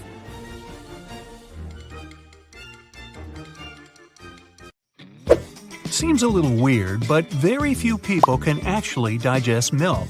The thing is, there's some special enzyme, let's call it a little helper, that breaks down the sugars any milk has. When people grow up, they run out of this enzyme, and only a little over 30% of all people retain some of it. Our brain can store only 7 bits in its short-term memory. Don't even try to compare your brain with a phone capacity, not even the one you had back in 2005. A mere byte is 8 bits. That's why you can't even learn a phone number by heart. Our short-term memory functions just like a chalkboard. You can get some info, but sooner or later you run out of space. To check your working memory capacity, try this test. Ask a friend to write a list of 10 words and read it to you. Most people recall 7 or fewer items from the list. Working memory is an essential thing that we need to perform almost any everyday activity, including basic conversations, navigating in the city, and even trying to copy the moves from a workout video. If you wear a hat, it actually warms your hands and even feet. With a hat, the heat is basically trapped inside and it circulates all over your body, including toes. Finally, good news! Fingernails grow faster than toenails. So you can officially cut the toenails a bit less often. I don't really like to bend to take care of those claws on my feet. If you're sleeping, it doesn't mean that your whole body rests. In fact, sometimes your brain has to work even harder when you're asleep. It needs to process tons of information, and reports usually take a lot of time. Humans can't multitask. It's true. We need time to switch from one task to another. But if we try to tackle several things at the same time, it's not going to be very productive. Now, you're most likely to be unable to isolate your ring finger. Every time you move your pinky or the middle finger, you'll move the ring finger too. The ability to isolate it is hereditary. When you stretch out your arms, the distance between the tips of your fingers is almost equal to your height. Now, it's not true that people can't touch the nose with their tongue. This superpower is called the Gorlin sign, and about 10% worldwide can perform it. Try this one. Lift your right foot and start rotating it in a counterclockwise direction. Try to write the number 6 with your big toe in the air. Now, check the direction your foot's moving. It's moving in the opposite direction because to write the number 6, you need to make a counterclockwise movement. People with double-jointed thumbs can bend them backwards. Looks super unusual, and very few people can do that. Still, it's totally okay. It doesn't hurt to bend a thumb this way either. Hey, next time you're talking to a friend, try to breathe in through your nose. Don't pause to inhale, try to do it in the middle of a sentence while speaking. That can be rather tough. Only about 1% can do that, and they're usually musicians. Our brain is actually pretty large, almost as large as a pillowcase. It's squeezed into a relatively small head just because it's very wrinkly. If you could spread it out, you'd see how brainy you really are. We're made of teeny tiny cells. To see just how small those cells are, imagine that 10,000 of them could fit easily on the head of a pin. You could literally glow at night. Many fish, algae, and fungi are bioluminescent, and so are you. Turns out that human beings can emit light. Nope, your friends aren't going to ever see that without special tools, so you can't really brag.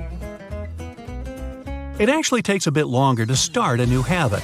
It's not 100% true that 18 or 21 days are enough as many people think.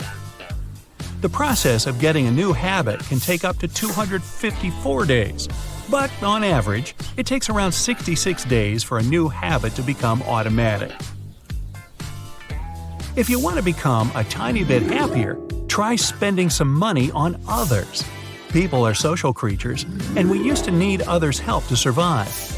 Our brain developed a reward system.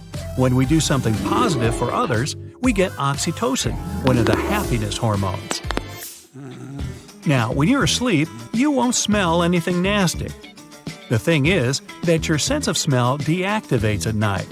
If there's some really terrible smell in your bedroom, you won't even be bothered.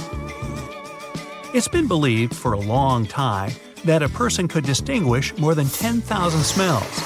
A recent research showed that people were able to distinguish more than 1 trillion smells. We also remember them better than anything else, and smells can even evoke some distant memories. Tomatoes have more genes than humans. This shouldn't concern you though, because it's not the number of genes that matters, but the complexities of their connections. Fingernails don't only help us catch random tiny objects and peel the stickers off. If you didn't have a rigid structure against which to press, you wouldn't be able to judge how firmly to hold anything. Now, your toes are the humble helpers that carry about 40% of your weight. If you've ever heard that humans don't really need their toes, don't believe it. They're also the main pushers when you walk. We've got 2 really fast muscles. They control the eyelid closing. In fact, they're the fastest muscles in our body. Eyes are fragile and need protection. That's why, when the reflex is triggered, these muscles shut the eyes within about 100 milliseconds. That's not more than 0.1 second. If you find hairs in the bath after having a shower, it doesn't mean you're going bald. This is normal, because an average person sheds 40 to 150 hairs per day. Baldness becomes noticeable after you've lost more than 50,000 hairs. We recognize only purple-blue, green-yellow, and yellow-red colors. Everything else is a combination of these 3. It's impossible to calculate how many of these combinations the human eye sees, because every single person has slight vision differences. But it's about 1 million combinations on average. All the hair you see on your head is only about 10 to 15% of all the hair you've got. This hair is in its resting phase, and it either doesn't grow or sheds. 80 to 90% are actually growing at any given time. Retinal scanning is more reliable than fingerprint scanning. The fingers have about 40 unique characteristics, and the eye has 256. We feel about 80% of the taste of any food thanks to the nose and its ability to recognize odors. If you hold your nose while eating, you will taste almost nothing. You might have a chocolate bar or smoked fish in your mouth, there will be no difference for you. Your nose doesn't just help you breathe and catch odors, it filters the air for sensitive throats and lungs. If we inhale dry air, the nose moistens it, cools it, and heats it if it's necessary. Also, the nose cleans the air from dirt. Hey, where do you think boogers come from? The human eye has some resemblance with a car engine. They both need various liquids to work properly. An engine needs oil lubrication, and an eye needs tears. In order to work well, the tears should be thoroughly distributed all over the eye. That's why we blink up to 20,000 times a day. So, an eyelid is a bit like a windshield washer. We can accidentally digest small objects, such as plastic items, glass, coins, and many other small objects. They'll make their way through the digestive tract within 48 hours. See you later! We can digest plastic in case of emergency and in tiny quantities, but the human digestive system can't really bear grass. Grazing animals have special teeth and several stomach sections to process raw leaves and grass. Well, we have none of that equipment. That's why we have cows. Ever wondered why you feel so sleepy after lunch? Well, that's because your circadian rhythms, which have 24-hour cycles, demand you have a nap after 7 hours of being awake, and food just adds to this effect. When you crave a snack, it's your brain sending you a signal that you're lacking some vitamins or minerals. You probably don't want candy as bad as you think you do, so just have a couple of nuts instead. No, not me. So, when a woman is pregnant, her brain goes through many changes that prepare her for childbirth. And the part of her brain that's responsible for social signals decreases. This causes the brain to be more efficient at taking care of the baby. But don't worry, it doesn't stay that way. It returns to its standard size after the pregnancy. In a day, your body produces 2 pints of saliva. That's around 80 gallons a year. And in one lifetime, yes, you can fill 2 Olympic pools with spit. Imagine swimming in one. That's disturbing and disgusting at the same time. Humans have one secret superpower hidden in our stomachs, our stomach acid. It has a pH of around 1, and it is one of the most acidic substances in the world. It's so powerful that it can dissolve metals, and the stomach must develop special protective mucus to prevent your whole body from dissolving. But don't try to eat metals, they can be toxic. If you take a big breath, your left lung will be filled with much less air than your right one because it's smaller. Your heart takes up quite a bit of space, so the left lung has to make room for it. The lungs are divided into lobes. The right has 3, and the left lung has only 2 lobes. Your lungs aren't the only organs that are not proportional in size. Your kidneys are also a bit different. The left one is typically a bit larger than the right one. If you've ever wondered how big they are, your kidneys are the size of your fist. Everyone knows that sharks have strong teeth, but the outer layer of our teeth, called enamel, is as strong as the one covering sharks' teeth. The enamel is also the strongest substance in the body. It protects our teeth from all kinds of damage, so you can eat your favorite food in peace, like pizza. Now, toenails grow twice as slowly as fingernails, or at half speed, whichever one you like. And if there was an Olympic sport determining which nail grows the fastest, well, your pinky nail would always come in last because it is the slowest growing nail out of them all. The reason for this is that some fingers aren't used as much as others and don't have as much blood supply. There are weird animals like shrimp and crabs that drop their skeletons in order to grow. Don't be shocked to learn that we do the same thing. Now, we don't literally drop our skeleton, of course, but we slowly regenerate a new one every 10 years. So, in our whole life, we will change our skeleton around 8 times. Many years ago, we were reptiles like the evil lizard from Spider-Man. Luckily, we've evolved and lost almost all of our reptile features except the third vestigial eyelid, which is partially visible at the end of your eye close to your nose. Reptiles still have this. It is used to protect and clean the eye. If you have polychoria, your eye can develop more than one pupil. Sadly, this won't improve your vision. It can make it worse, in fact, but in most cases, it won't affect your vision much. This condition is super rare and typically starts in childhood, but it can also develop later in life. Dermatographia is a usually harmless condition that allows you to virtually write on your skin. People who have this condition don't need notebooks to keep notes. If you have this condition and you scratch your skin lightly, the redness can last for half an hour. This might be helpful at your next exam, if you know what I mean. Another unique condition that some people have is syndactyly, or webbed toes. This is when your toes are fused together. Nobody knows what causes this, but it's nothing serious. Did you know that your tongue is as unique as your fingerprints? Yeah, me neither. The tongue has special shapes and geometric figures, like fingerprints, that differ from person to person. Who knows? Maybe we'll unlock our phones by licking them in the future. Or not. A fully grown person is made up of around 7 octillion atoms. It sounds unreal, but it's true. That number is so big that I can't even say it in one breath. It's 7 followed by 27 zeros. Now, earwax looks like wax, feels like wax, and tastes like… Of course, I have no idea what it tastes like, and please don't try to find out. My point is, it's not actually wax. It's a combination of fat, skin cells, dirt, and sweat. It's important for the health of the ears because it helps keep them clean. Now, pound for pound, bones are much stronger than steel. The same density of bone will almost always outperform steel. But if you compare the same volume of bone and steel, the bone will break before the steel does. Bones are made to be light and strong. If they were made of steel, we'd be a lot heavier and would need much more energy to move. When you were born, you had more bones than you do now, because most of them have fused together. An adult person has 206 bones, while babies have 300 bones.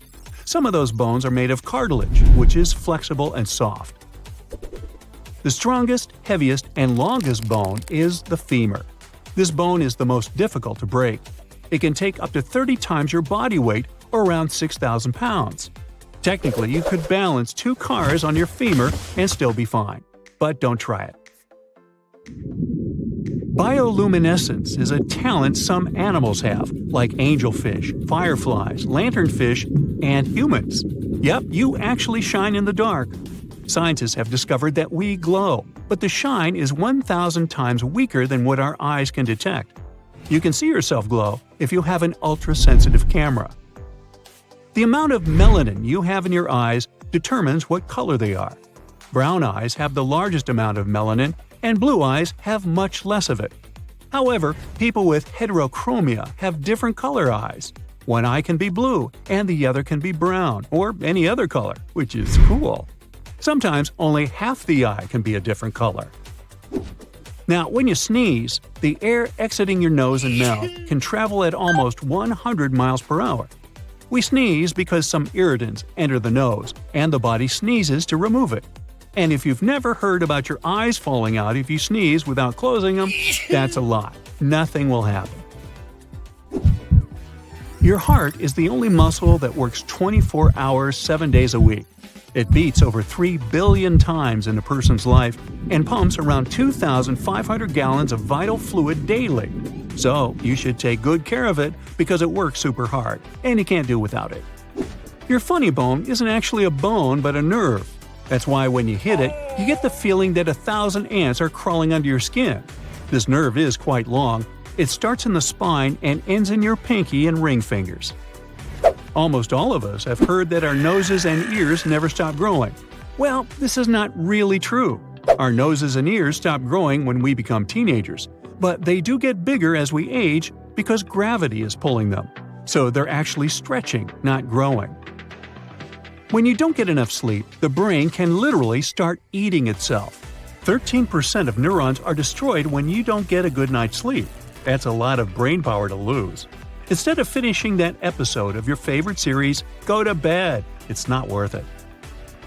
When you are well rested and have enough sleep, your brain can create enough electricity to power a light bulb. And your neurons can send more messages than all the phones in the world combined. They travel at around 150 miles an hour, and the signals carried by your motor neurons can travel twice as fast. That's it for today. So hey, if you pacified your curiosity, then give the video a like and share it with your friends. Or if you want more, just click on these videos and stay on the bright side.